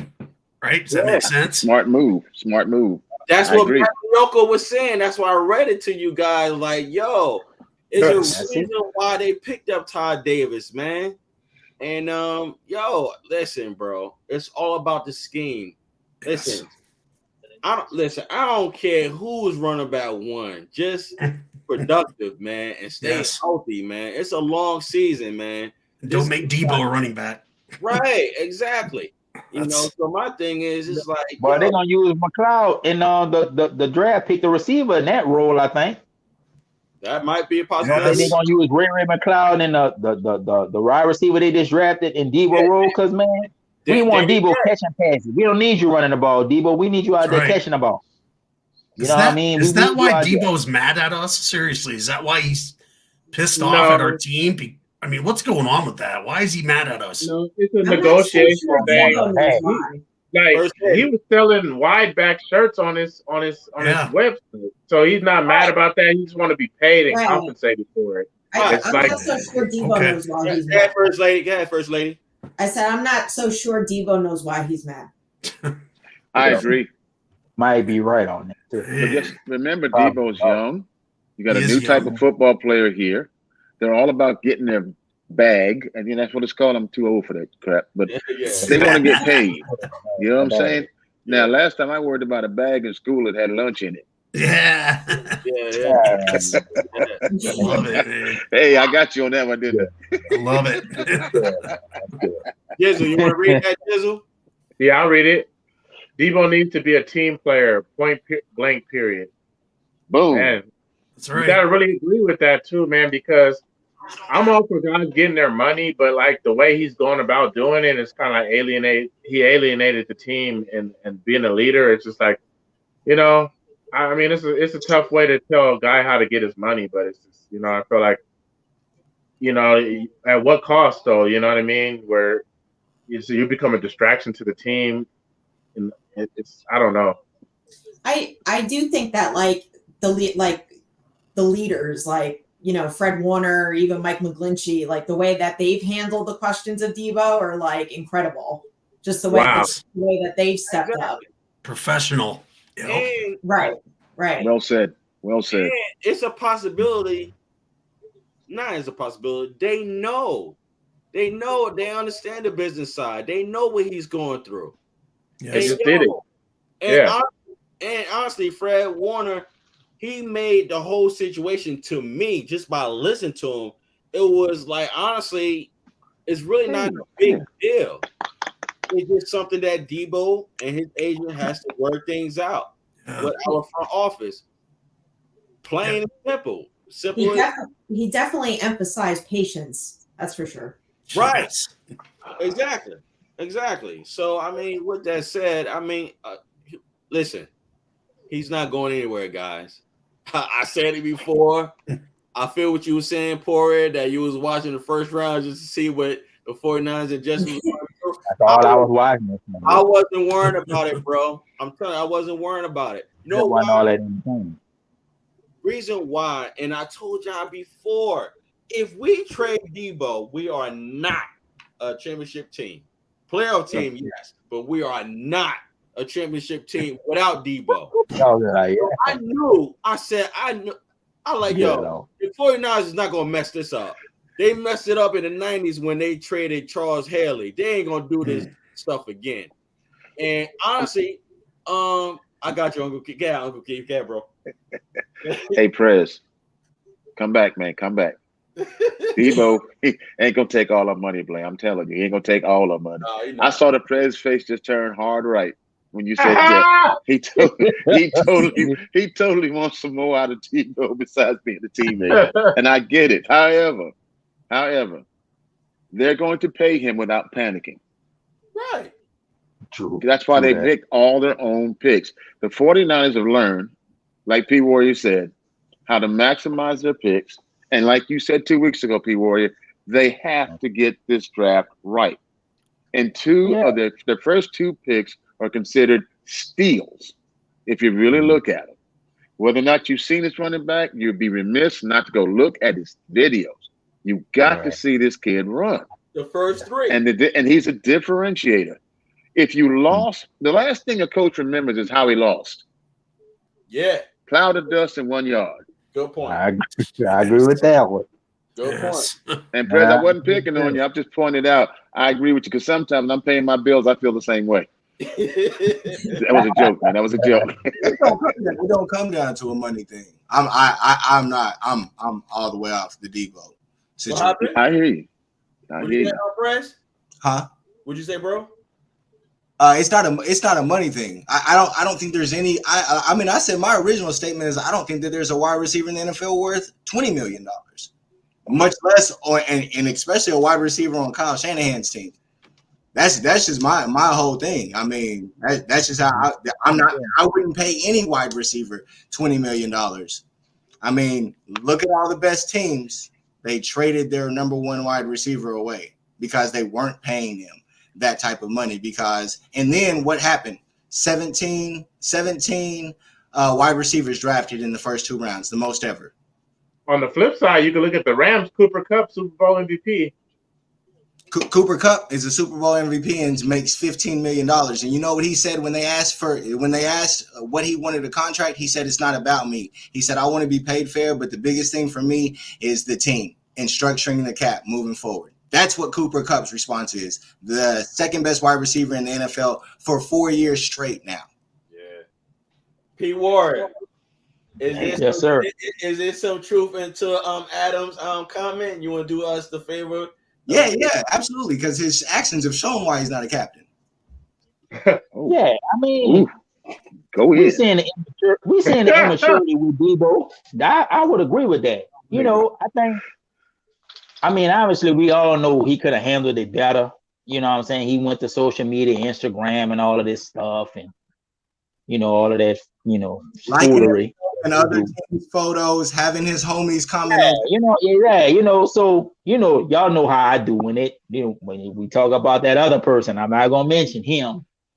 Y'all know I'll check out all of it real quick because it's just pointless because I go back to what Lynch said. Lynch said y'all had the money for Bosa and Debo. Well, Debo, you gotta trust that process, bro. Yeah. You gotta trust that they're gonna do right by you. They did right by Kittle. They did right by all of the other players they didn't sign recently to the big contract to get the bag. Yeah. And then, like I said, Debo, you just 2 of your 3 years you produced. Your rookie year and then this year. The second year you was hurt. We knew you would have produced, so you would have had 3 years of producing. But Tyreek Hill is more proven. Devontae Adams is more proven. That's why they're getting $30 million.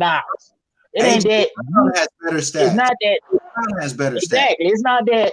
It's not that we know. It's not that you ain't a beast. We know you a beast out there. We want you to be the beast for us, but you got to prove it a little more and be more consistent. Now, what he should have did was been like this. He's had a better year than Debo's ever had as a wide receiver.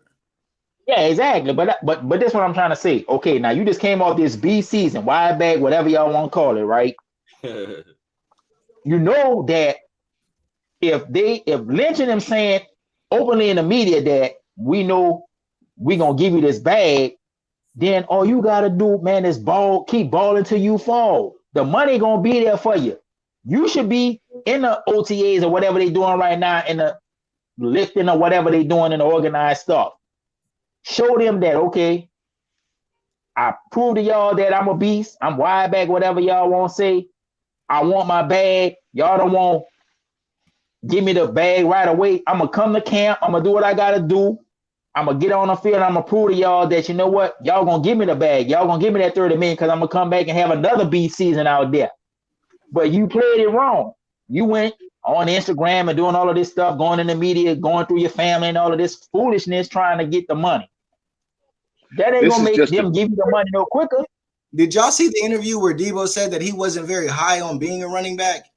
How they were using him? He said that during the season. I remember him. He literally said that. So he also asked for the ball in one of those critical games that won it for us as a running back. He said, "Give me the ball." So I mean, what is you can't have it both ways though. And that's Debo's whole point is you got it both ways. How many wide backs are there in the NFL right now that deserve a conversation about right now? So he wants to be How many are there? Well, no, he's Cordero Patterson and him. My question to y'all is he doesn't necessarily like being used that way, but people want to pay him in that facet. Let me read this. Adam Castrello, he said, your boss tells you to do something, you do it. If you don't do it, there's always someone else who can do it, and you will be gone. Especially if your promotion is coming in 2 weeks or 3 months. This happened in Debo's contract year. Right. Yes. Exactly. I keep hearing that Debo still wants gone. I keep hearing that he still wants out somehow. I mean, no. You know what? I want to say this, and we're gonna move right along because I want to talk about Danny Gray. I feel what you're saying, Prez and P Warrior, in regards to it's kind of confusing because I did hear him say that he's a wide receiver. He don't want to play. He don't want to be a running back. Word for word, verbatim. Right. Prez is right because I remember hearing that during the season. However, like Jizzle was saying, it's kind of like confusing because when you're telling the coach and you're asking also your special teams coach, if you need me, put me in, that sends the faithful, which is us, Facts. also the front office and the head coaches and the managers, stuff like that. It kind of it sends us messages and stuff like that. So I'm like, yo, like is either one or the other. He knows that's gonna make him max money on his contract. Hence him having that season and then coming out when the season's over saying potentially, because no one knows if he said this, we've heard this, but saying I don't want to be used in that facet anymore, to the point that our team took a running back and a wide receiver in the second and third rounds of the draft. Right. Exactly. And that Danny Gray, he ain't no joke, guys. I'm about ready to talk about him because I like Danny Gray. Yeah, no. He was the third wide receiver I wanted besides of course y'all know Christian Watson and Green Bay name. His name Pierce. What's his first name? Yeah. I forgot his first name. Pierce. Yeah, I know what you're talking about. Yeah, man. Because I like them too because they had height. They both were Watson was 6'4", Pierce was 6'3", and then I was looking at Gray, and I was like, yo, what is his height? When I seen 5'11", I was like, but I like him though. You follow what I'm saying? So, but yeah, as far as Debo, that I think that's gonna get handled, guys. I wouldn't like entertain it, like I always say, but it is what it is. Sometimes it grabs our attention. We get pulled in sometimes because he's one of our favorite players, if not probably is the favorite player on our roster besides Kittle. But with that said, Disrespecting Bosa like that, bro. You know, oh man, you know what I mean, man. Because I'm totally clear. I've always been a defensive guy, but that offense, man, is looking pretty good with what Kyle Shanahan did, man. Before we transition, just on this topic, what up? Who's the most underappreciated of our top 10 players? Who would y'all say? Juice. Thank you, Kittle. Juice. I mean, Jizzle, Kittle. Yep. Yeah. I mean, Juice. No doubt, Juice. You know why? Juice. You know why? Over Armstead? You said underappreciated. We're not talking about better. You said underappreciated. We're not talking about better. Right? Yeah. No. Underappreciated meaning. I think Armstead's literally probably the most. No, he's appreciated. No, he gets his appreciation though, like he does. When I see people on the internet like giving Eric Armstead his flowers, man. They were pulling up PFF grades. Oh, he had led the league in pressures, and everybody kept putting that out there on Twitter, giving him his flowers. You don't never see nobody giving Juice his flowers for what he does. You know what I mean? Heck yeah. And honestly, after Juice, this is my humble opinion. Robbie Gold. I don't think the faithful appreciate him enough. Now let's go back to Juice. I try to send Juice the juice box emojis every now and again. I like that. But you know what? But Press, you're right, and we agree with you, bro. We want him to be used more than what he's been used. But the thing is, Juice. Yeah, Juice. I love Juice. I know. But what I'm saying is, it's just that the money that he's getting paid, why are they not using him? That's my point. I agree. But what I'm saying to the whole paper panel is that he's underappreciated. But you gotta remember, this past season, he showed why we should appreciate him because he's a great blocker. Oh, we would have been in hell this year. He's a great blocker. He's a great team player on offense. And 3, he's a field goal holder. Yes. Who would have thought that? Yep. Yeah. We needed him. We needed that. Remember when what's his name? Utilitiness. What is that? Mitch? Yeah, Wisnowski. Mitchell had a concussion. He had That's a concussion, right. and he had to get out the game. So we needed Juice to hold the ball. And honestly, I think there was 3 field goals that Rodney Joe had kicked for us to win that game. I think. I forgot who. Oh, yeah, facts. I know which one you're talking about. Yeah. So to me, I think I feel like we underloot. I feel like for whatever reason, I feel like we get the most out of the players we play the least, and we don't always get what we should be out of the guys that we're paying the most. I understand what you're saying. As far as far as utilization, I'm not saying the players aren't worth the money or anything like that, but how they're used. Sometimes to me, it's ass backwards. When you look at other teams and how their top players are used from an offensive standpoint, because defensive players are always used. But I will say this: I agree with you. Like I said before, I think the only player that's underused is Juice. That's the only one I could think of. And Ayuk because of Jimmy G. Let's keep it factual, because I think Ayuk is being underutilized. Mm-hmm. Oh, hands down, he's been underutilized since the day we wanted them do it. Exactly. So let's move right along, guys. What y'all think about Danny Gray, guys? I love it because I really like this right here. Love it. Anybody want to read that? I will. Who's an NFL quarterback that may not get much love, but you'd be absolutely thrilled if they were throwing you the ball? Justin Fields or Trey Lance? It was Danny Gray's picks. Yeah, and I mean, he's spot on, man. Those are 2 guys with an arm. They got the mobility, so when the play cuts off and you have to go back to backyard ball, you got that aspect too. You know what I mean? Keep running. Backyard ball. Yeah. Definitely expands the field, which is what we need. Yes, he does.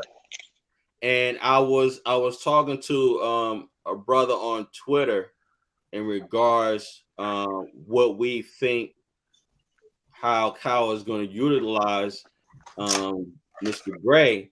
I was like, yo, I think Shanahan might use him the way Tyreek Hill was used in KC, but on a Kyle Shanahan type scheme. Because love that. This guy right here, Danny Gray, he's fast and he's tough. Yo, and he's very, what word can I use? He's very crafty after the catch.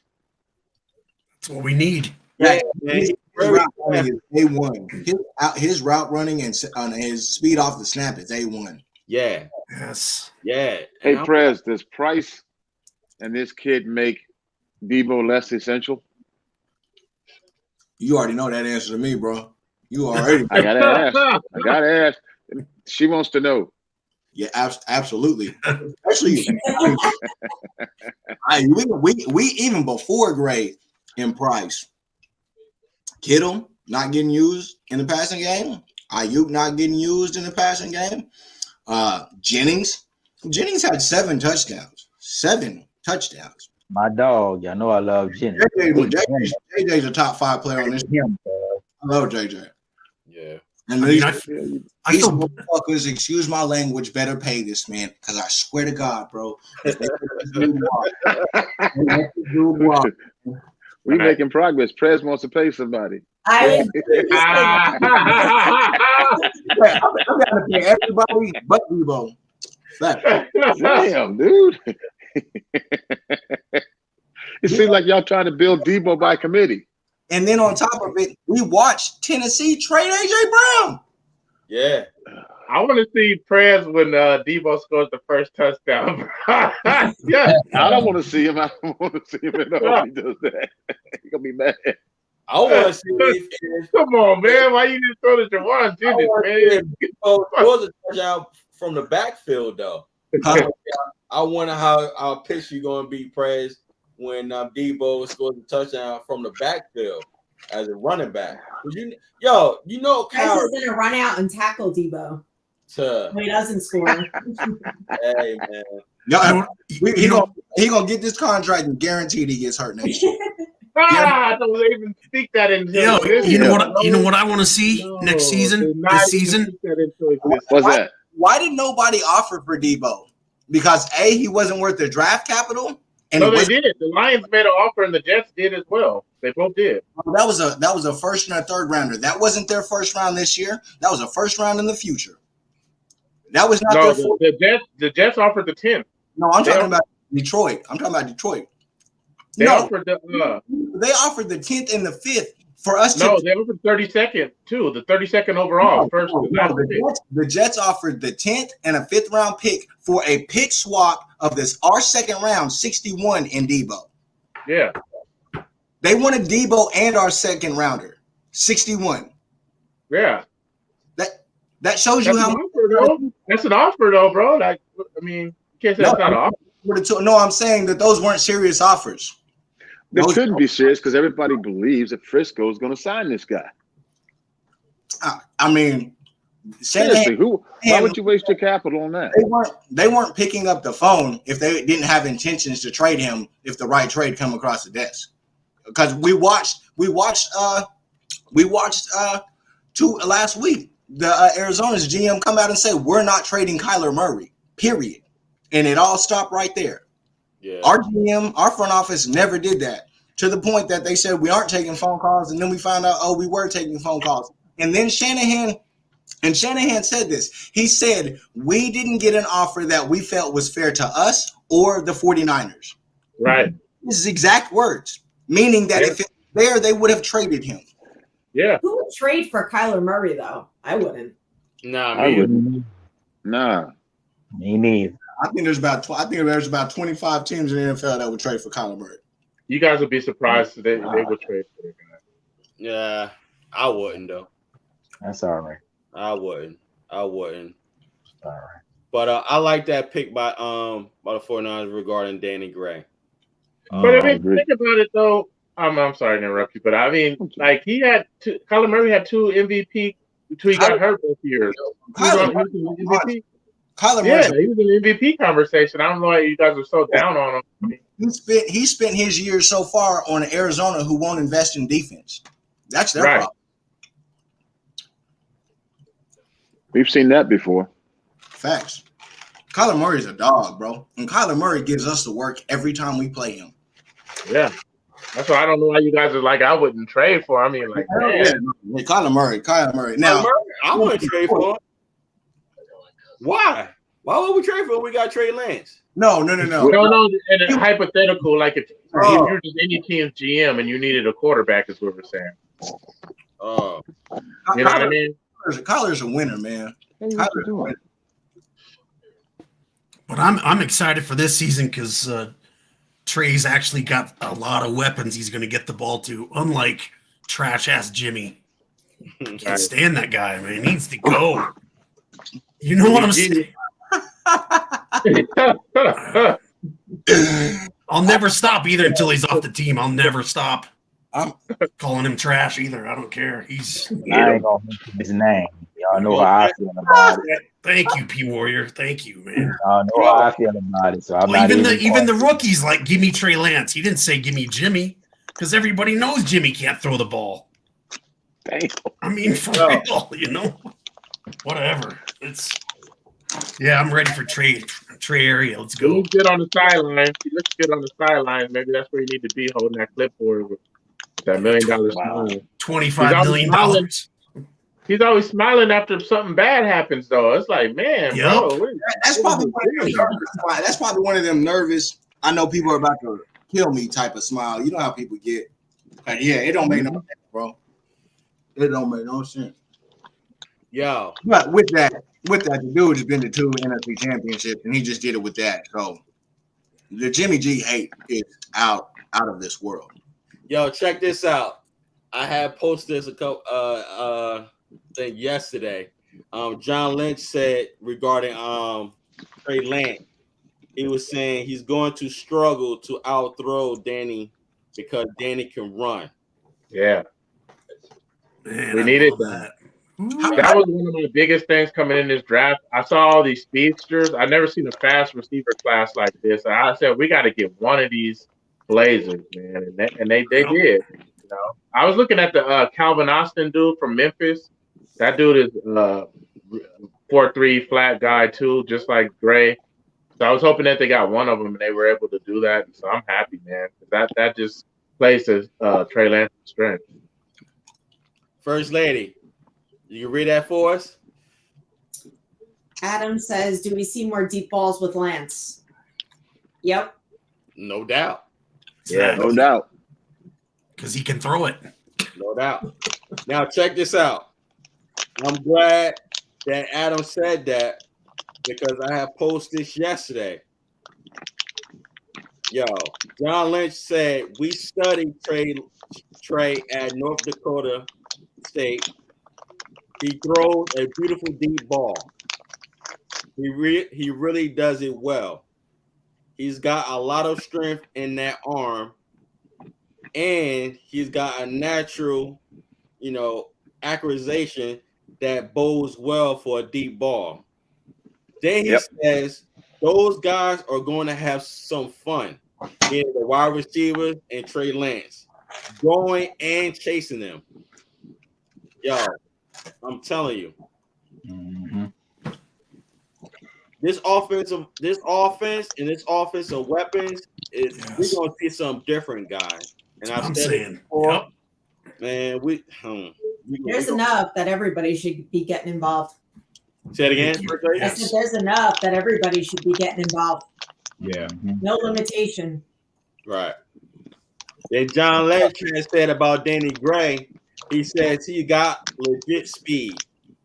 He says sometimes with track guys that doesn't translate over to the football field. He said his does. But in addition to that, he does a lot of the things that we convey in breaking routes, screen game. He's very good with yards after the catch. Just like I was saying, he's very crafty after the catch. Thanks. And he is. When I was watching his highlight, I his said, route running is immaculate, man.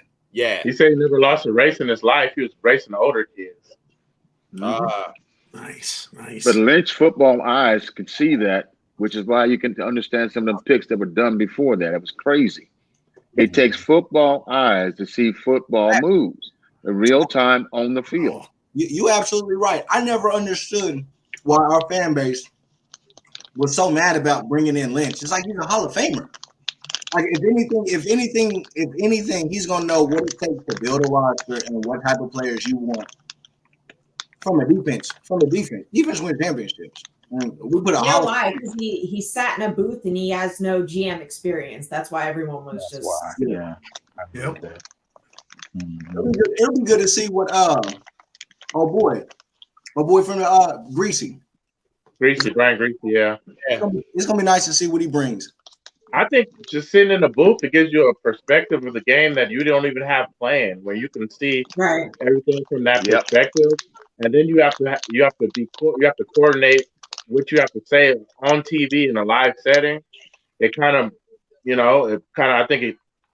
we see all it with Steve Kerr, as I said before. He came from the booth with no coaching experience, and few championships later, you can't say that was a bad decision. Nope. Right. And one on the win A. Right. So listen, guys, let me I want to move on from Danny Gray. We witnessed that Jason Verrett got picked up. Right? And this is my question. Is it wrong in wanting Jason Verrett back other than Tart? Not at all. Let me answer this one and I'm gonna hop off. Never show up in this locker room again, bro. Nah. I think, to me, I don't think they ever was gonna bring Tart back. They weren't. Not just because of the NFC Championship thing. I'm not trying to rehash that. Y'all know I don't like to go back in time with those kind of things. Yeah, right. Pouring salt on the wounds. No, y'all know I ain't trying to open up no wounds. Really, half of the the one y'all play, I had even forgot about that. That's just me, y'all. I ain't trying to go there, but I think they just want to give him another opportunity because we know, man, if he could ever stay healthy, he a beast. Yeah. When he was healthy and was playing for him, he was the best cornerback they had. Yeah, top 10 So corner healthy. Right. So they're giving him another chance. Hopefully he'll be healthy and can finally stay healthy. But just the fact that you're bringing him into what you did in free agency with Ward, what you did in the draft, what you did last year in the draft, now we got depth at the position that they didn't have. Facts. That's the one thing I do like about everything that they did in the draft. Y'all addressed the positions on the team that y'all knew needed to be addressed. Offensive line needed to be addressed. The cornerback position needed to be addressed. The running back position needed to be addressed. You brought in even a free agency centers, undrafted free agent centers y'all signed. So they addressing the areas that they need to, and they fostering a competition. We know some good players ain't making this roster at the end of the day. Right. But that's what we want. They even drafted a quarterback. Well said. Exactly, bro. Right. So to me, I like the fact that they bring it back Verrett, because you can't never have enough corners. And then, like I said weeks ago, y'all about to play the AFC West with all of them quarterbacks and the receivers. So you need a million cornerbacks out there. If y'all could, it's gonna be a track meet. Yeah, exactly. If you can sneak a couple extra cornerbacks out there just to help the coverage, then why not?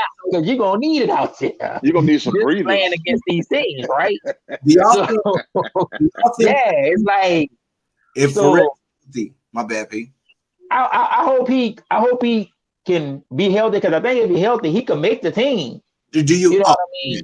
Hands down. Do you think, or does anybody think a healthy Verrett becomes the slot corner? No, I could see it. I'm not saying it will happen, but I could see it, because I think they would want some veteran player back there. I don't think they want to go with a young guy, but I mean, to me, out of all of the players, we know they're gonna have competition at the safety position. We know they're gonna have competition at the corner position, as far as like the third corner or maybe the fourth, fifth, whatever. Man, put the best player out there. If he's a rookie, if he's a rookie and he beats it out there, then I'm all for it, bro. Look, put the best players out there, dog.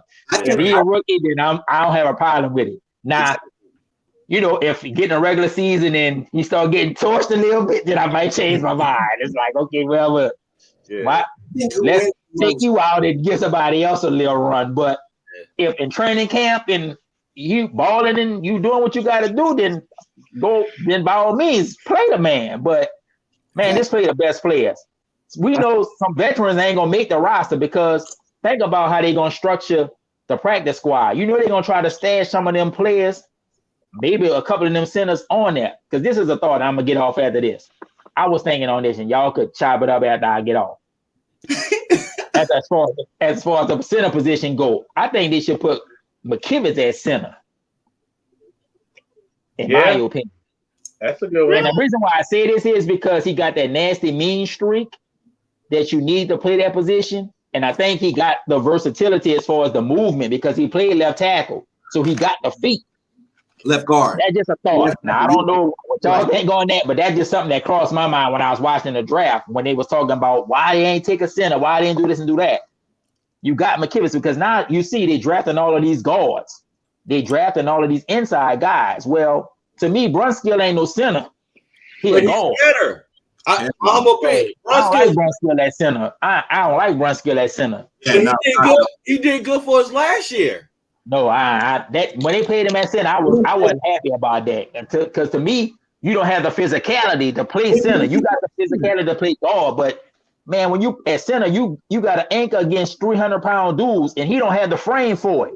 To me, McKivitz and whoever else they have would be better. He does a good job against Aaron Donald, though. He's the Aaron Donald killer so far. But Aaron Donald don't always line up right over the center. He line up on either side of the center, and that's Brunskill's strength is that guard position. When did Brunskill play center? When they didn't have no centers. Yeah, when everybody was hurt, they had to put him at center because they didn't have nobody else. Right. And to me, they struggled. That's why they had to go. But that's why they went to Alex Mack, though, because they know that Brunskill wasn't cut out for it. That's what I'm saying.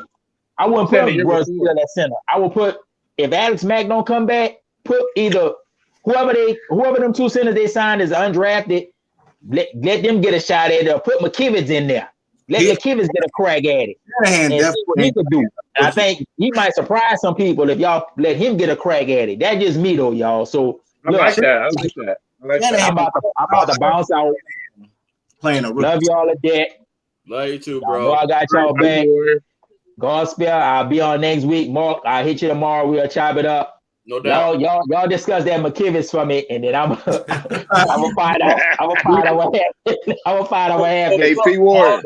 Hey, P. Ward, but before you go, I'm telling you, Yeah. they focus on moving Brunskill at center and Brindle at center. I don't like Brindle. I don't like Brindle. Yeah. Man, to me, if you're gonna play at center position, man, you gotta be a dog in there because you angering against these big boys. And they got quickness. I don't know. I just like McKivitz got that mean streak, nasty streak. Man, look. McKivitz. I'm with you, P. I like McKivitz. I think they're sleeping on the fact that he could do it. It's either you put him at the center position or let one of them two undrafted free agents y'all sign. Yeah. That Donovan West dude and the other guy. Yeah. Give them a crack at it, but I wouldn't put Brunskill there. And then really, I think they don't need to put Brunskill in there. Man, I want put Jalen Moore at that right tackle. They sleeping on Jalen Moore. Put him at at the right guard. He's gonna be the right guard. He's gonna be the right guard. That's what I'm saying. Put him there. And let Aaron Banks be that left guard. And then you got the guys you drafted to back them up. And now you got what you need there. So look, I'm out, y'all. Love y'all. Love you, bro. I love you. On next week. Good night, P. Ward. Okay. All right. Good one. So, do we all agree that we'd rather have Barrett back?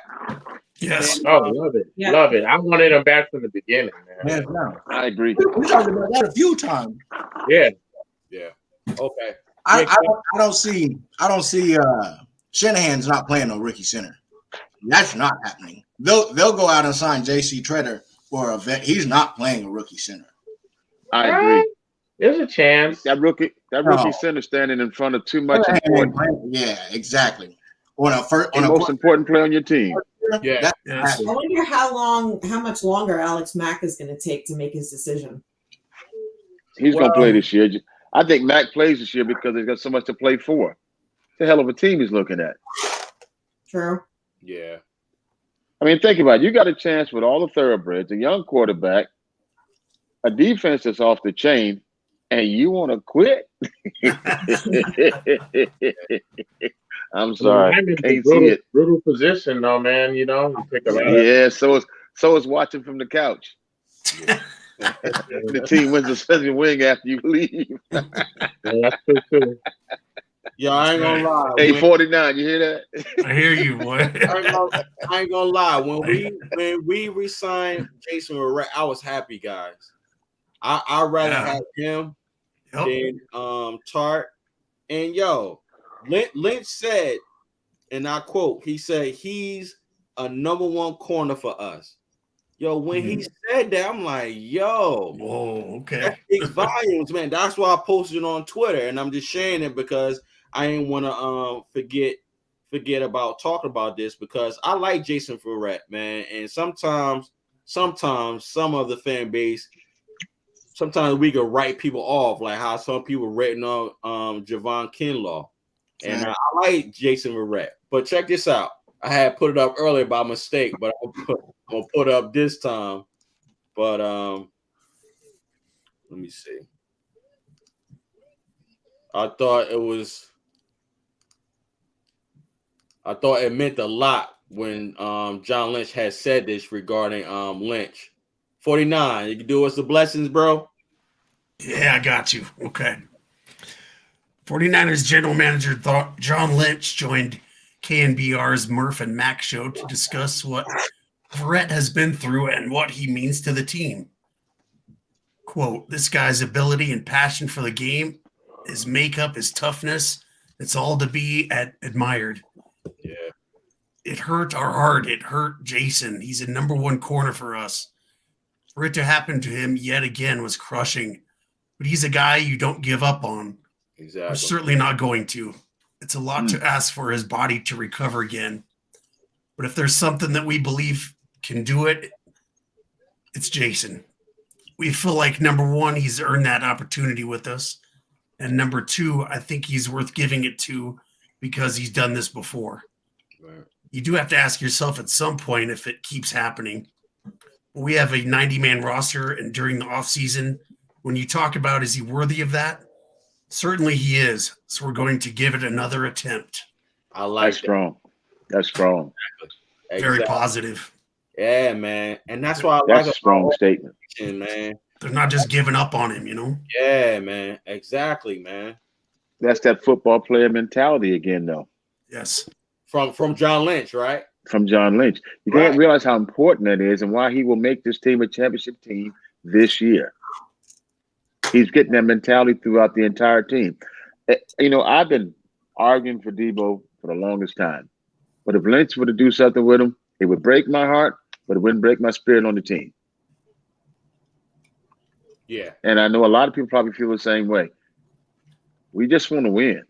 Yep. Yes. Facts. It's about that chip. Yeah, no doubt. That's what it's about. Big No facts. doubt. You know, it's the first time I've seen everybody's head shake the same direction. That's what winning does for a team too.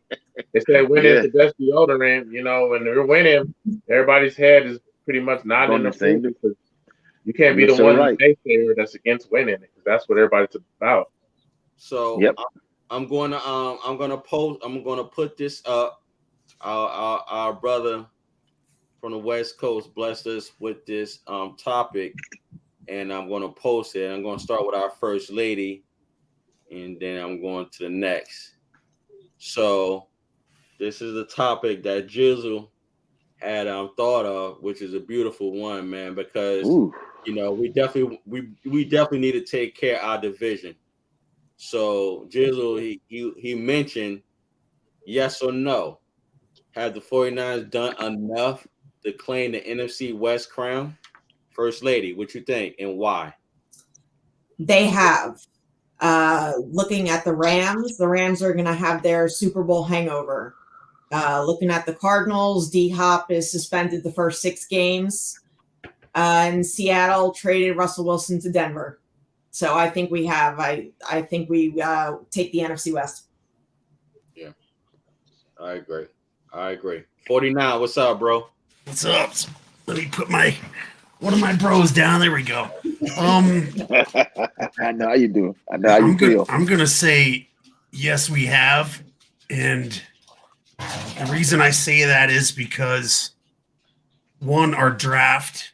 2, the guys that we actually have kept on the team in the off season.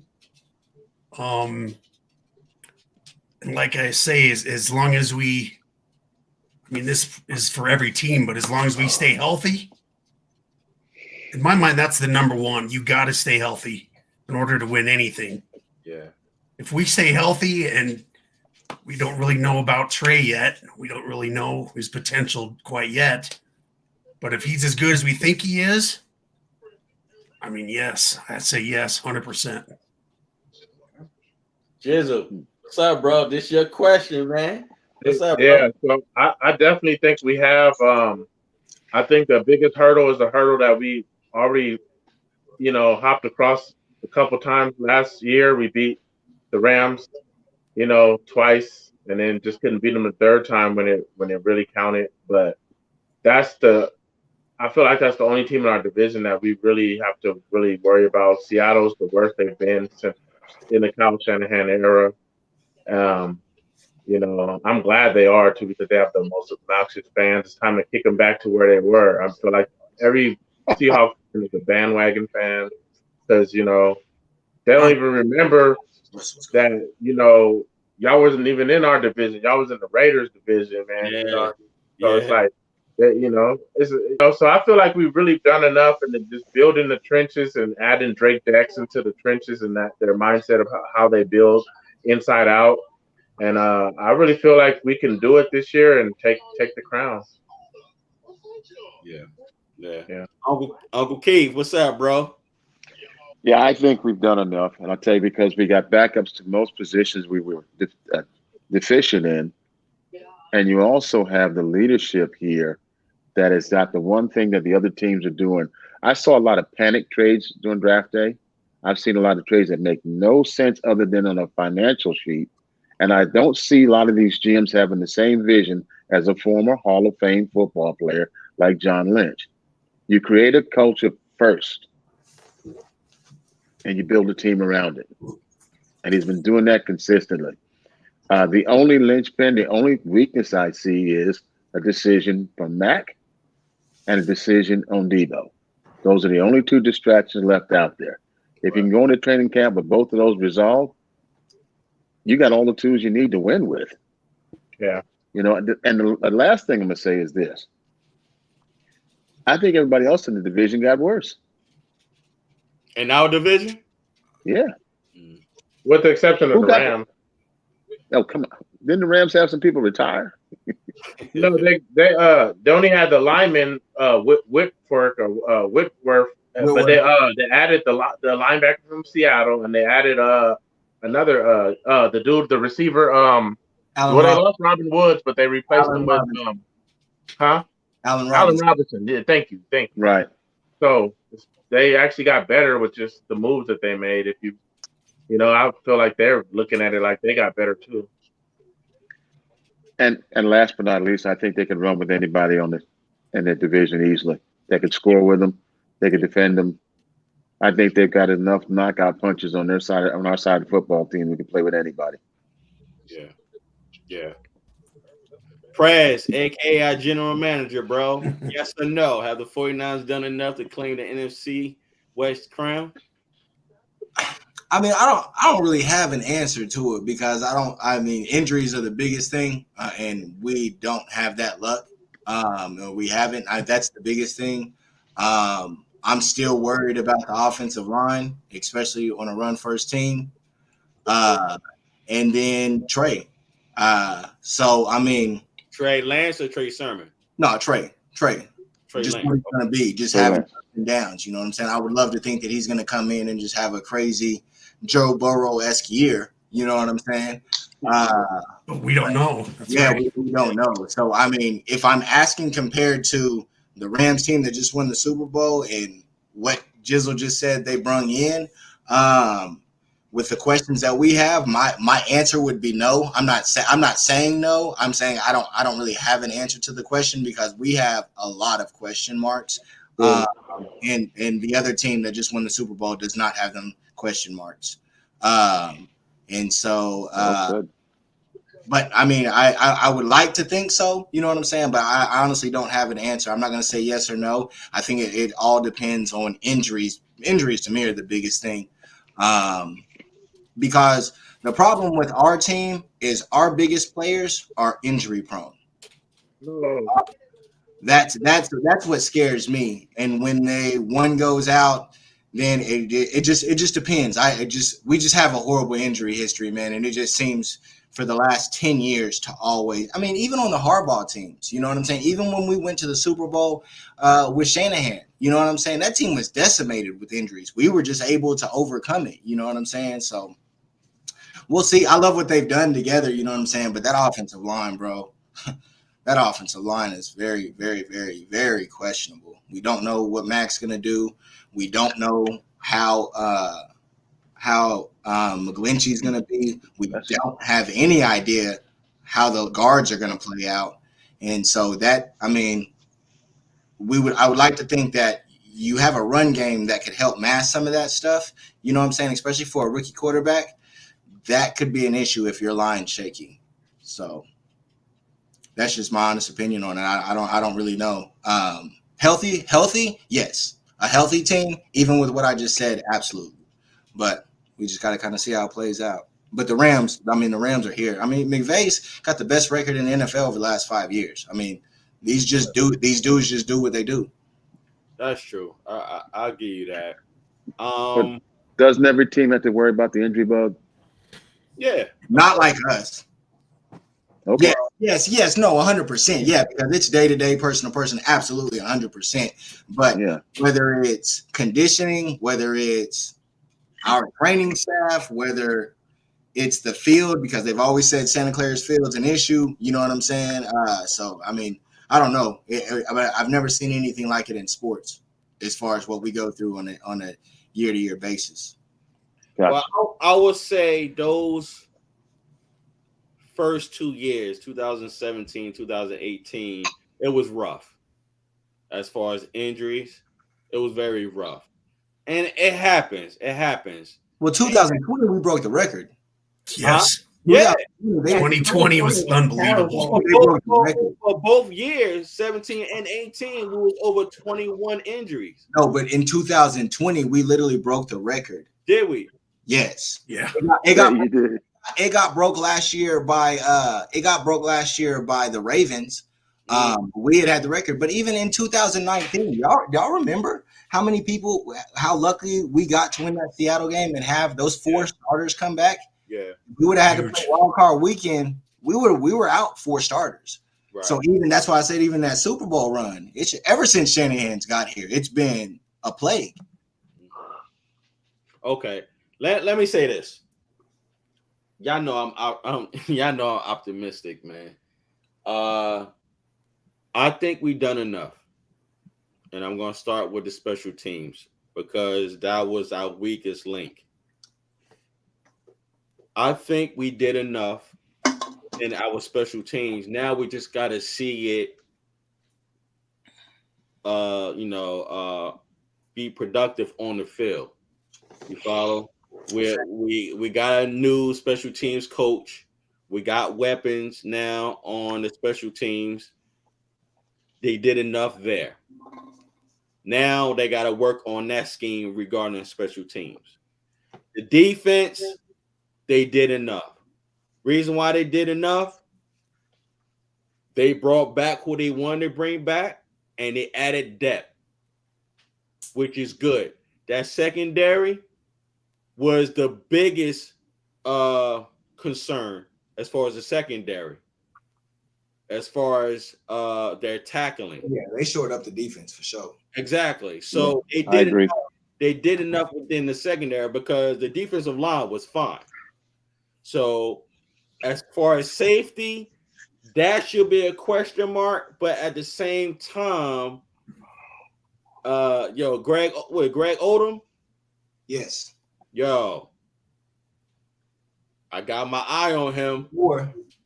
Huh? And T Moore. Yeah, thank you, bro. T Moore. And now I'm rethinking what I said about Hufanga. I think I would like Greg Odom and T Moore at that strong safety.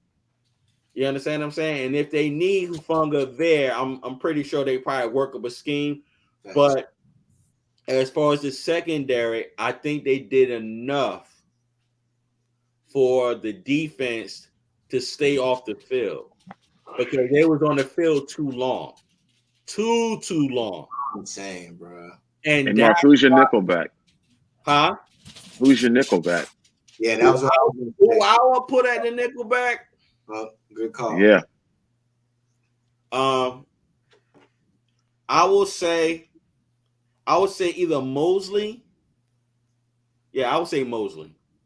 I was thinking about what Jizu had said. Mm-hmm. If things go right with Verrett and a brother that we picked up from Kansas City, Travarius Ward, yeah, right, and exactly, First Lady. I think Mosley. Don't forget about Ambry. Ambry ain't going away. I know, but Ambry, he's not going to start over Mosley though. No, facts. No, he's not starting over. I'm only answering the nickelback position. You follow what I'm saying? I just think Mosley is a little bit more physical. For the nickelback position is more than just physicality. You still got to be the quarterback of the defense. I agree. Exactly. So is he the best football mind on that side of the ball? He's too to be tall. Your nickelback. He's too tall and he's not fast enough to keep up with Cooper Kupp. Because when you're looking at a nickelback, you're looking at somebody that can go both ways. Like the wide receiver can go left, the wide receiver can go right. So who's your nickelback, Prez? I don't think we know right now, unfortunately. And we talked 2 weeks ago about having to address getting a nickelback was the biggest deficiency on your defense. Facts. You did. Yeah, it was one of your main topics. Yeah. Well, they picked up Sam Womack. Now it's my turn. Sam Womack is good. This kid has a football IQ off the charts, which is the same thing they said about your quarterback, Trey Lance. Watch him develop. Okay. You got him and don't know you got him. Look at the film. Right. Go to Google and go to YouTube and watch this kid play that position. Yeah. Sam Womack. Look at his speed. Yeah, look at his speed. Yeah. And his size and how he directed his team out there in Toledo. Right. Terrible conference, the MAC conference. Forgive me for saying it. But he was a man among boys. Real quick, Jizzle said his tablet died. He said he got to jump off. And our first lady, she got to jump off too. I got to do the trivia. I got to do the trivia question. First lady, you want to wait for the trivia question, or do you got to drop off right now? I'm just asking. I could wait. Okay, cool. All right. In respect to our first lady, you know I got to take care of our first lady. Let me do the trivia question, and then we can proceed as far as the defense that we was talking. All right, guys. Let me. I got so much stuff going on over here. I got to go after this too, man. I got to be up at 6 o'clock in the morning. Yeah. I got you. Where is it at? Here you go. All right, trivia question time. All right, I hope I got a hard one here for y'all. All right, what kicker won back-to-back Super Bowl rings with the Niners before embarking on a second career as a stock car racer in 1993? Damn. Our first lady. Oof. Now, if you have the answer, let us know. If you don't, I will come back to you. But if you give us an answer, that's all you have. I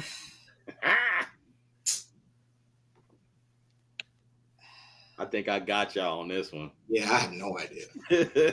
I have no idea either. Yeah, I have no clue. 49, what's up, bro? I got nothing. We need Jizzle in here to tell us. I know. I was hoping he was gonna I don't think Jizzle know either, but No idea, man. Dang. Yeah. You got to give it the ghost on this one, man. You got it. I said 2 weeks ago, y'all got me. All right, so so let me so the answer is, where is it at?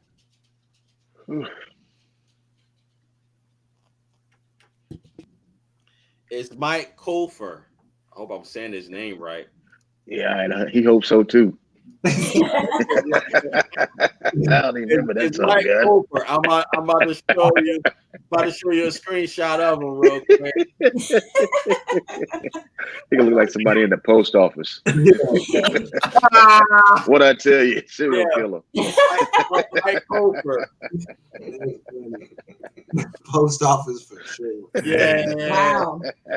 Yeah, man. Yeah, looks like Dexter. Yeah. You got to take him down. He's making me nervous. Oh, man. Yeah, so First lady, I know you got to go, First Lady. You know, thank you for your time and your availability. We appreciate you and we love you. Yes, First Thank Lady. you, Thank guys. you. Have a good Yes, night. First Lady. Go Niners. Absolutely. Yes. Go Niners. Team. Have a good night. Yeah, so but yeah, as far as nickel, yes, Sam Womack, yo, they was saying that this kid, I think he's 5'9".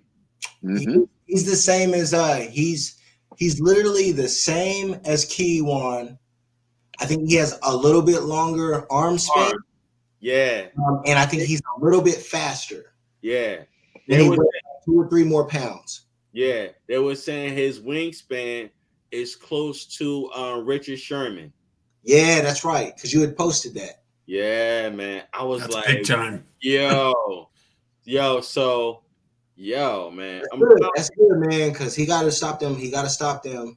Stafford's precision. with them passes to Cup. You know what I'm saying? He got. We need that because that's where we got exposed, man. That's where we got exposed. This kid is 5'9", 189 pounds, who ran a 4.3940. Okay, he led the MAC conference in defense in 2019, 2020, and 21. Okay. And he also led his team in interceptions this season. Sounds like quarterback of the defense. Thanks. How many interceptions he have? Now, see, you ask me stuff like I know what I'm talking about. Hold on a minute. I don't know. We need that, man. We need that. That is the biggest area. If any improvement needs to happen on this team, we have got to start intercepting the football, man. Now, this kid, Sam Womack, does something more than just interceptions, though. He set the conference record for pass breakups. That's what we're talking about. So when you start talking about a quarterback at the defense and an essential need, again, another steal. This is a football mind and football eyes that saw this kid in this round. Thanks. In a conference you don't traditionally look at for defense. Thanks. Just like you said, and that's probably handpicked by Lynch. It was. It was a football eyes. This kid is 5'9", 189, running a 4.39. Yeah. Yeah. And he breaks up passes, which means he has great recovery speed. Exactly. And anticipation.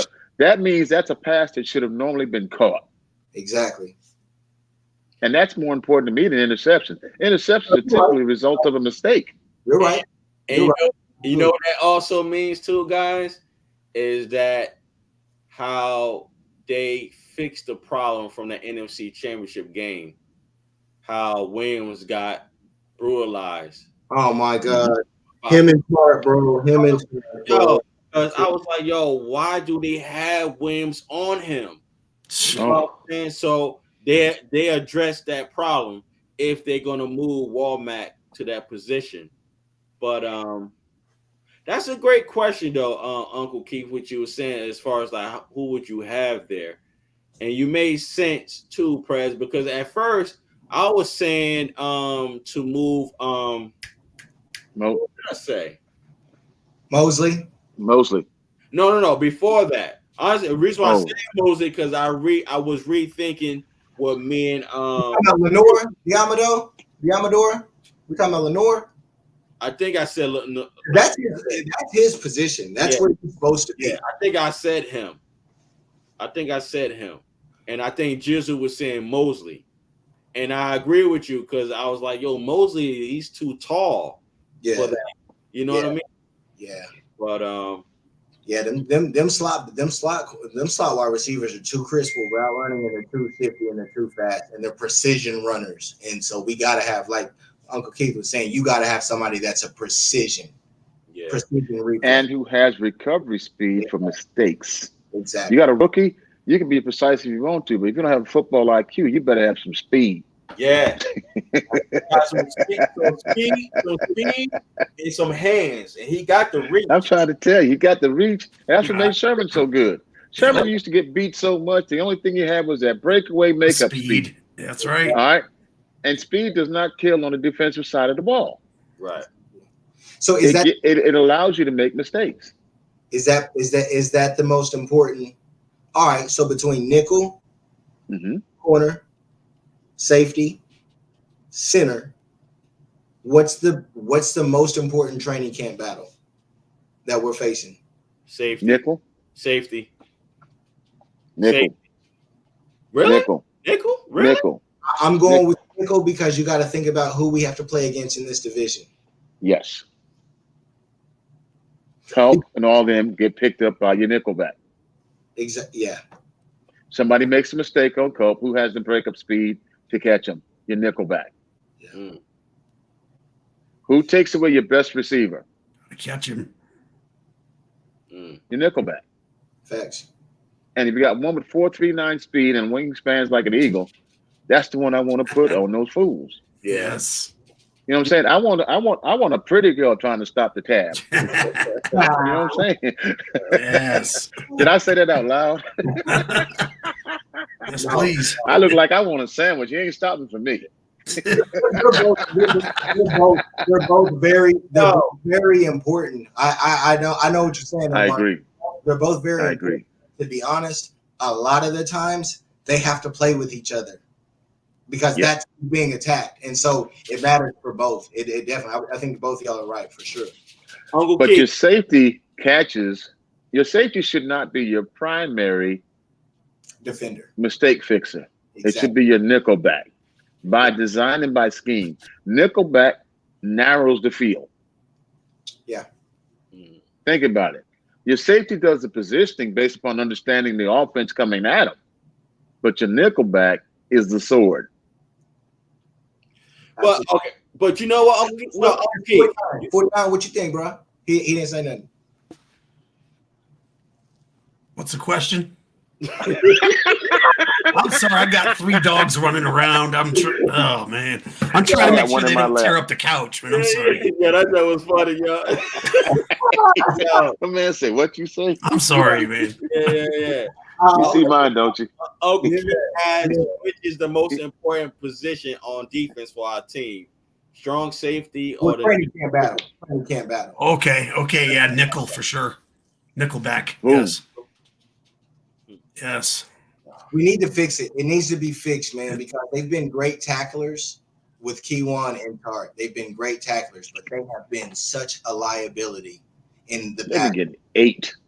Yeah. Seriously.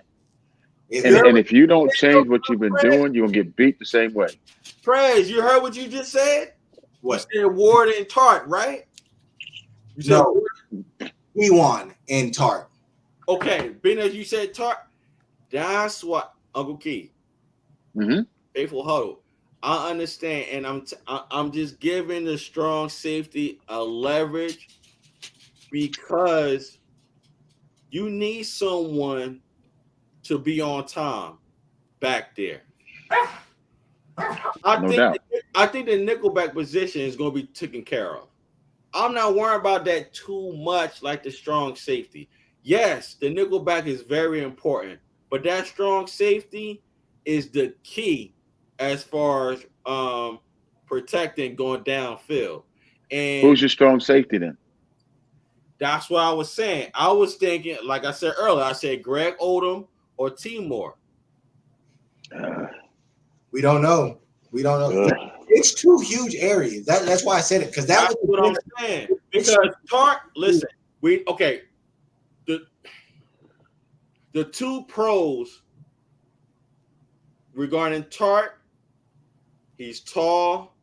No, 3. He's tall, he's fast, and he's a great communicator. But his timing be too damn late. Off. Back past. I mean, like, yo, why are you late on the coverage? On everything. Right. Passing and tackling. Yes. Right. And honestly, that's what was killing us in the beginning of the NFC Championship game. It's coverage. Because the second half that's when Keywan Williams was getting burnt in the second half. So we gotta remember that strong safety position. My humble opinion, respectfully, I think that's key as far as protecting the deep ball, because we need to know who's going to be our strong safety. And if Greg Odom or T. Moore is it, then so be it. I ain't really worrying about the nickel that much, because I trust that the defensive coach is going to take care of that position and put the right person right there. What's up? My question to you, Mark, is where did we get beat last year? Deep ball or underneath? Underneath, but in the second half, though, Uncle Keith. Who covers underneath? They're a tandem, but keep in mind, fellas, we're talking about this. They're a tandem. They are very closely related because they are in the same field a lot. No, y'all are right, because I still think it is nickel because everything's under route. We weren't getting hit with deep balls throughout the year, and we played great quarterbacks that are great at the deep ball, and we weren't getting hit like that. So it is. I do agree in that facet with Uncle Keith, because the most dominating stat in the last 4 years of professional football, and you'll hear it on every podcast, every broadcast, is yards after catch. After the catch, yes. That doesn't apply unless you're getting a controlled route underneath in between coverages, where you got to have that makeup speed and to cut the route off. Once you beat deep, it's a knockout punch. Who cares? But if you get possession to death like Cooper Kupp does, and wears out your secondary and your defensive line, it hurts you far, far worse than beating a free safety down the middle of the field or down the corner. Listen, guys, if y'all go watch the NFC Championship again, the 49ers, my humble opinion, they made a mistake. In the first half, it was working in the middle. We was getting beat down deep down the field because Tart was late on coverage. The second half, we was getting beat in the middle. But when we was getting beat in the middle, because Warner couldn't keep up with Kupp. Then the Rams, they were smart. They switched Cooper Kupp, right? They switched him to the other side. They did. Yep. What I'm talking about. They switched them to the point Williams was on them, and that was our mistake. They didn't change anything. They stuck with it, and they kept sticking with it. And I'm like, yo. And we got burnt. Kupp is too tall and too fast for Williams. I'm telling you, if you go back and watch the second half, the 49ers messed up on that coverage in regards of Williams sticking Cooper Kupp. Yeah, no fact. So still comes back to we don't have a strong safety.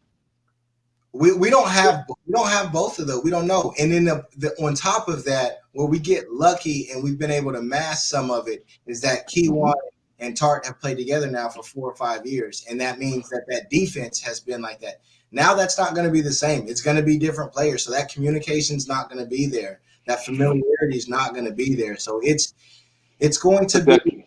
It's going to. But that communication got your lunch ate. No.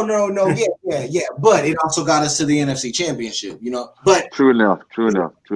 You have the pass rush, but we saw very quickly how the Rams eliminated that pass rush. You know what I'm saying? What you just said to me sounds like you got out coached. Yes, out coached. Yes.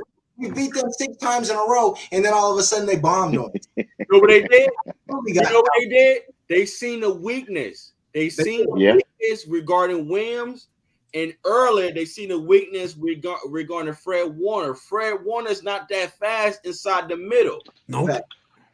And there was times that Aziz had to come over to help out Warner. Exactly, because Warner's 4.39 speed covers that. In coverage. No, you are 4.39 speed covers that. Right. And it's hard to beat a team 3 times too, man. It's hard to beat a team. Yeah, I said that. You remember I said that? Yeah. It just was perfectly. It was perfectly set up. It was perfectly set up for them, and they absolutely made the adjustments in the second half that we did not make. And we only gave Debo the ball once in the fourth quarter. So yeah, I remember that. Yeah, that makes sense. Oh, wait a minute. Wait. I keep hearing that name pop up.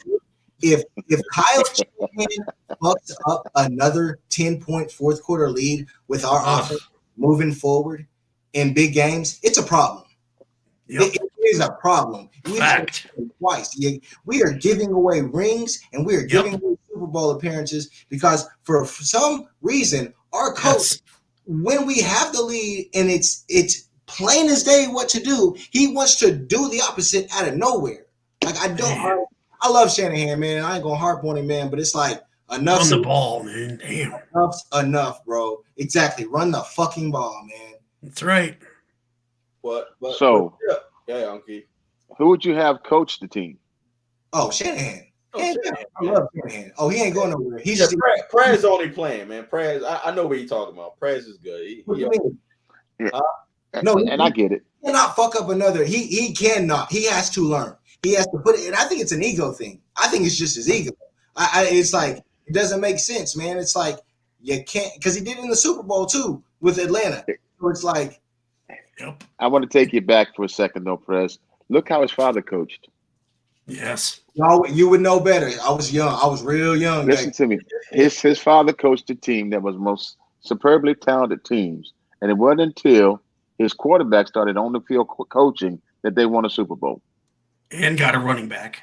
and got a running back. You say that like the quarterback was smart enough to be the coach on the field? He was respected enough and senior enough, and it was at the end of his career, and he said, "The hell with this BS," and he took over the team. He was one of the few quarterbacks that called his own plays in the Super Bowl, including calling his own number and scoring a touchdown. Yeah. So when you think about it, it's a part of his coaching lineage to make those counterintuitive decisions late in the game. I mean, to not use what got you there. No, yeah, and it's the only criticism that people can give Shanahan because he's fantastic, and I love it. No, I don't want any other coach, nothing like that. But let's go back to win the Lynch. big one, please. Let's go back to Lynch. Yeah. Lynch is not going to allow it this year either. Yeah, there's going to be a phone call down to the bench. Anthony Lynn either. Yeah, they're just not going to let it happen. We got Anthony Lynn. That's you right. know how much to help him out. Right. So yesterday I took the time to parse together this whole draft. And like someone said earlier, I didn't see a poor choice among them based upon situational needs and overall structure of the team. Right. I also saw them buy themselves a leverage against the biggest thorn in their side, which is Debo. Your running back and your wide receiver you just picked up. Even if they just go in situationally, they can make up for 80% of Debo. Exactly. Yes. Okay. So what do you use Debo for? Do you use him to trade for strong safety and a center? Here's a thought, Prez. I don't see him trading them now. I don't see how they would trade him now, man. Because we don't get anything because who's it? But if you had to trade him, which position would you trade him for? Out of those two? Yeah. Oh, definitely strong safety. Is it easier to develop a great center or a strong safety to protect a rookie quarterback? Oh, now if you're talking about more important, absolutely, center. Yeah, I was trying to direct you the direction. You picked it up well, and you did good because it just hit me that if it might have been a lot harder to trade Debo than like you mentioned earlier, but if I had to do a 1-for-1 at this point, having picked those two picks to try to build a Debo, what would I want the most out of it? Say it Mark again. is saying, "Oh, I got you." Okay, you were saying for rhetorical. I got you. Yeah, rhetorical. Yeah, that's a tough one. Yeah, but honestly, like they ain't doing that with him. I hear what you're saying. They ain't doing that with him. They wasn't gonna let a player like Debo go. I don't care what they was gonna throw. But we gotta understand, as business general managers, their job is to listen, and we understand. However, with that said, Debo wasn't going anywhere. But you're right. Back to the topic in regards to what I was saying, I think we improved in special teams. I think we improve in the defense, especially the secondary regarding the depth. I agree with you, Prez. I've always been concerned about the offensive line. Oh, you the reason I started to change my tune on it, to be completely honest.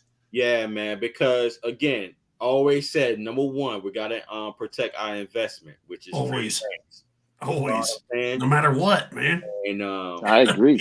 If that offensive line fails, Trey won't make a difference. Exactly. So that's facts.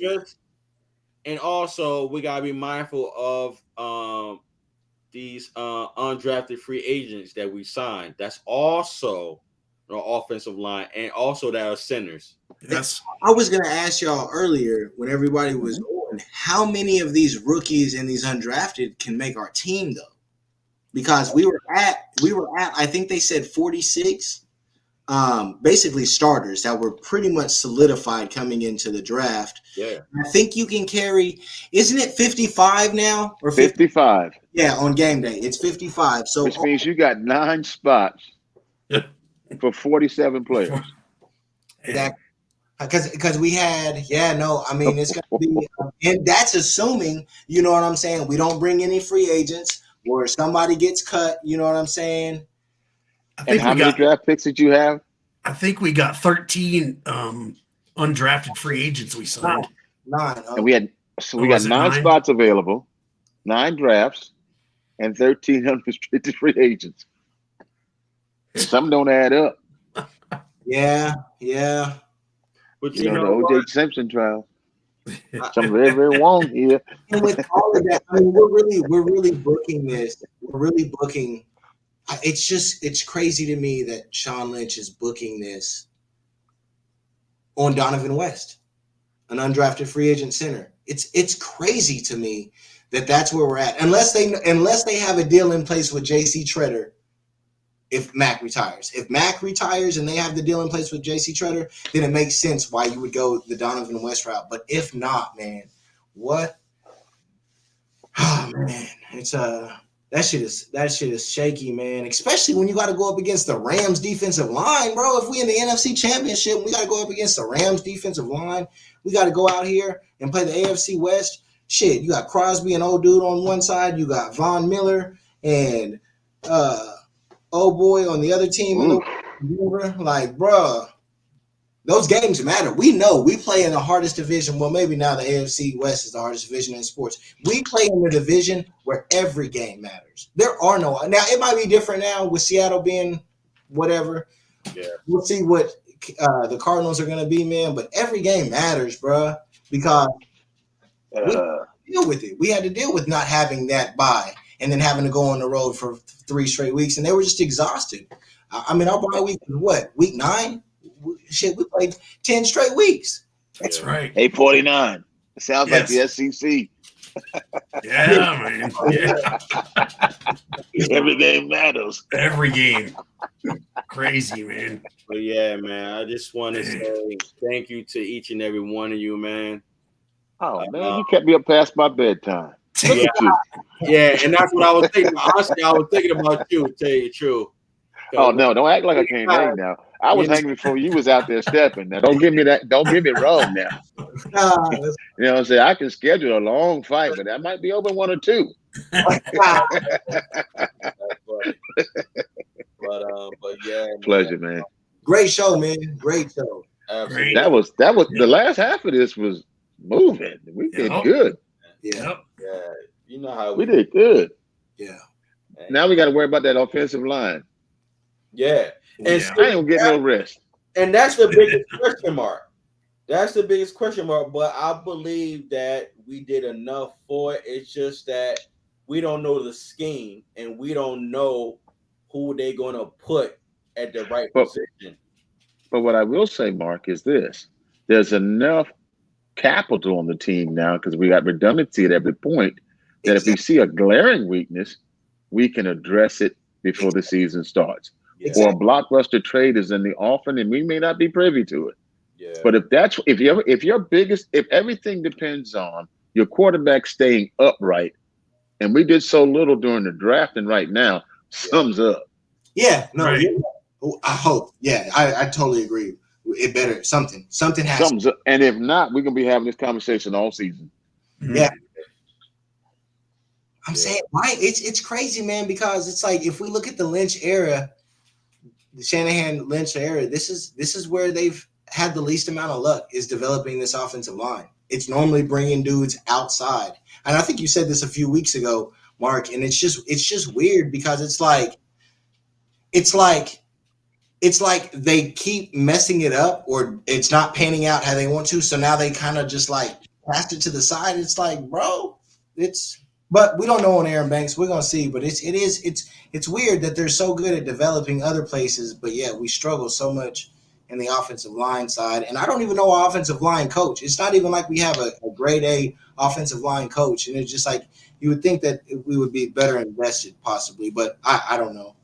The offensive line was always my issue since 2017, since Kyle been here and John. And I was always about staying on the field than the defense staying on the field, if you feel what I'm saying. Yes. I totally agree. I understand the depth as far as having defense. So, you want that offensive line That's huge.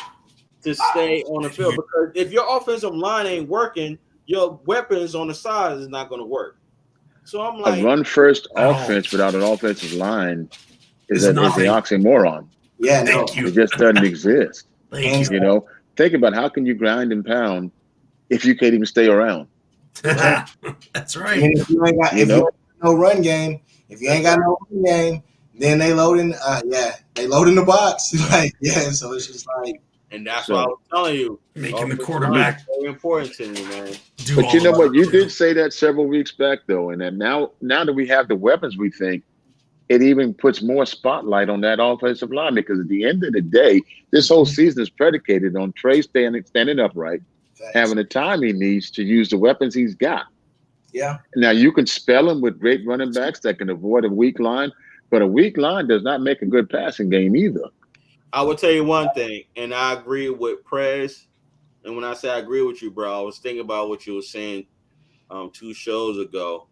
You was talking about Aaron Banks and Jalen Moore. I got high expectations for them, and I'm thinking positive to the point that, being that we really didn't see them as much this past season, I think based on playing in front of Trey Lance, we're going to see something totally different, man. So I think we did enough. I think, we're always going to be hard on the offensive line because we want our offense to always stay on the field. But again, we got to remember, we got Trey Lance, man. So things should be a little bit more different because he's going to extend the play. I think and you and Unc both hit on it earlier. You know what I'm saying? At least in this situation, all of the capital that we have on the offensive line, they've been here. So at least we're not dealing with a bunch of people that haven't been here, haven't been in the system. At least they're not learning the system. It's like trying. Okay, I'll go with that. Best. I think. Well, y'all had both said it earlier. I think in some way or fashion, and so it could be worse. You know what I'm saying? It could be a bunch of dudes that ain't kind of put together, free agents that ain't worked together, ain't been in the system. It's like at least it's our drafted dudes that have been in the system for years, and shit. Somebody got to produce. Somebody got to earn it. Yeah. You now see the impetus on getting Mac to play one more year? Yes. It would. I think there's enough money there. There's enough incentive for him to do so, just from the sheer point of a career to anchor. A ring? Oh, I don't honestly remember. Does Mac have a ring? Mac. No. Okay, that's good. Do you think that he sees a better chance than right now? No. At least he has that to push him into playing another year. I'm gonna be honest. Guys. I think he's coming back. I think so too. I think he would have said something by now. I know he got married, and I know him and his wife was on a honeymoon because John Lynch and Kyle were talking about it. That it wouldn't be appropriate to ask them to come back when they came back from their honeymoon. We gotta respect that. But I think we didn't even talk about McGlinchey. My bad. I thought you were done.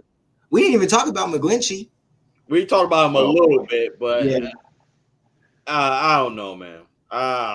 He's never been great, but it would be fantastic if we could. It would be fantastic for right now, where we're at, all things considered, if we could have Mac and McGlinchey playing this year. Yeah, you brought him up about 2 hours ago. Exactly. But remember when Pete Warrior was saying McKivitz move to center? I disagree with that. I will move McKivitz at right tackle and have Brunskill as center, because I'm telling you, they got high expectations regarding Brunskill. Case in point, I do agree with Pete Warrior in regards of Brunskill's not being physical. But the way they was talking about Brunskill being a center, I think he's more of a leader as far as commanding and calling out. He plays all the positions, so yeah, I agree with you. You know what I'm saying? So I think it's great observation. I think it's less of a problem dealing with the nose tackle than dealing with the right guard. You follow what I'm saying? That's why I agree. And earlier when people were saying McKivitz, I think McKivitz is better at right tackle. Mm-hmm. you know. I think you spot on. I think you spot on. Yeah, But with that said, guys, I know we could keep talking. On that note, man, God bless you guys. God bless, man. Pleasure. God willing, man, we'll do it next Wednesday. Yes, sir. 49, you good? Stop. 49? These dogs, man, they freaking they just keep saying like they're like, why are you sitting here? Who are you talking to? So they're like, oh, you all still good, got dog walking time over there. Mine is knocked out. see what I mean? But yo, on that note, man, y'all have a good night. All right, guys. Pleasure. Good night, Love Fox. you guys. Good night, Love guys. all y'all. Likewise. Pleasure. Love all of y'all too. That was awesome. All Hands right. down. Cool.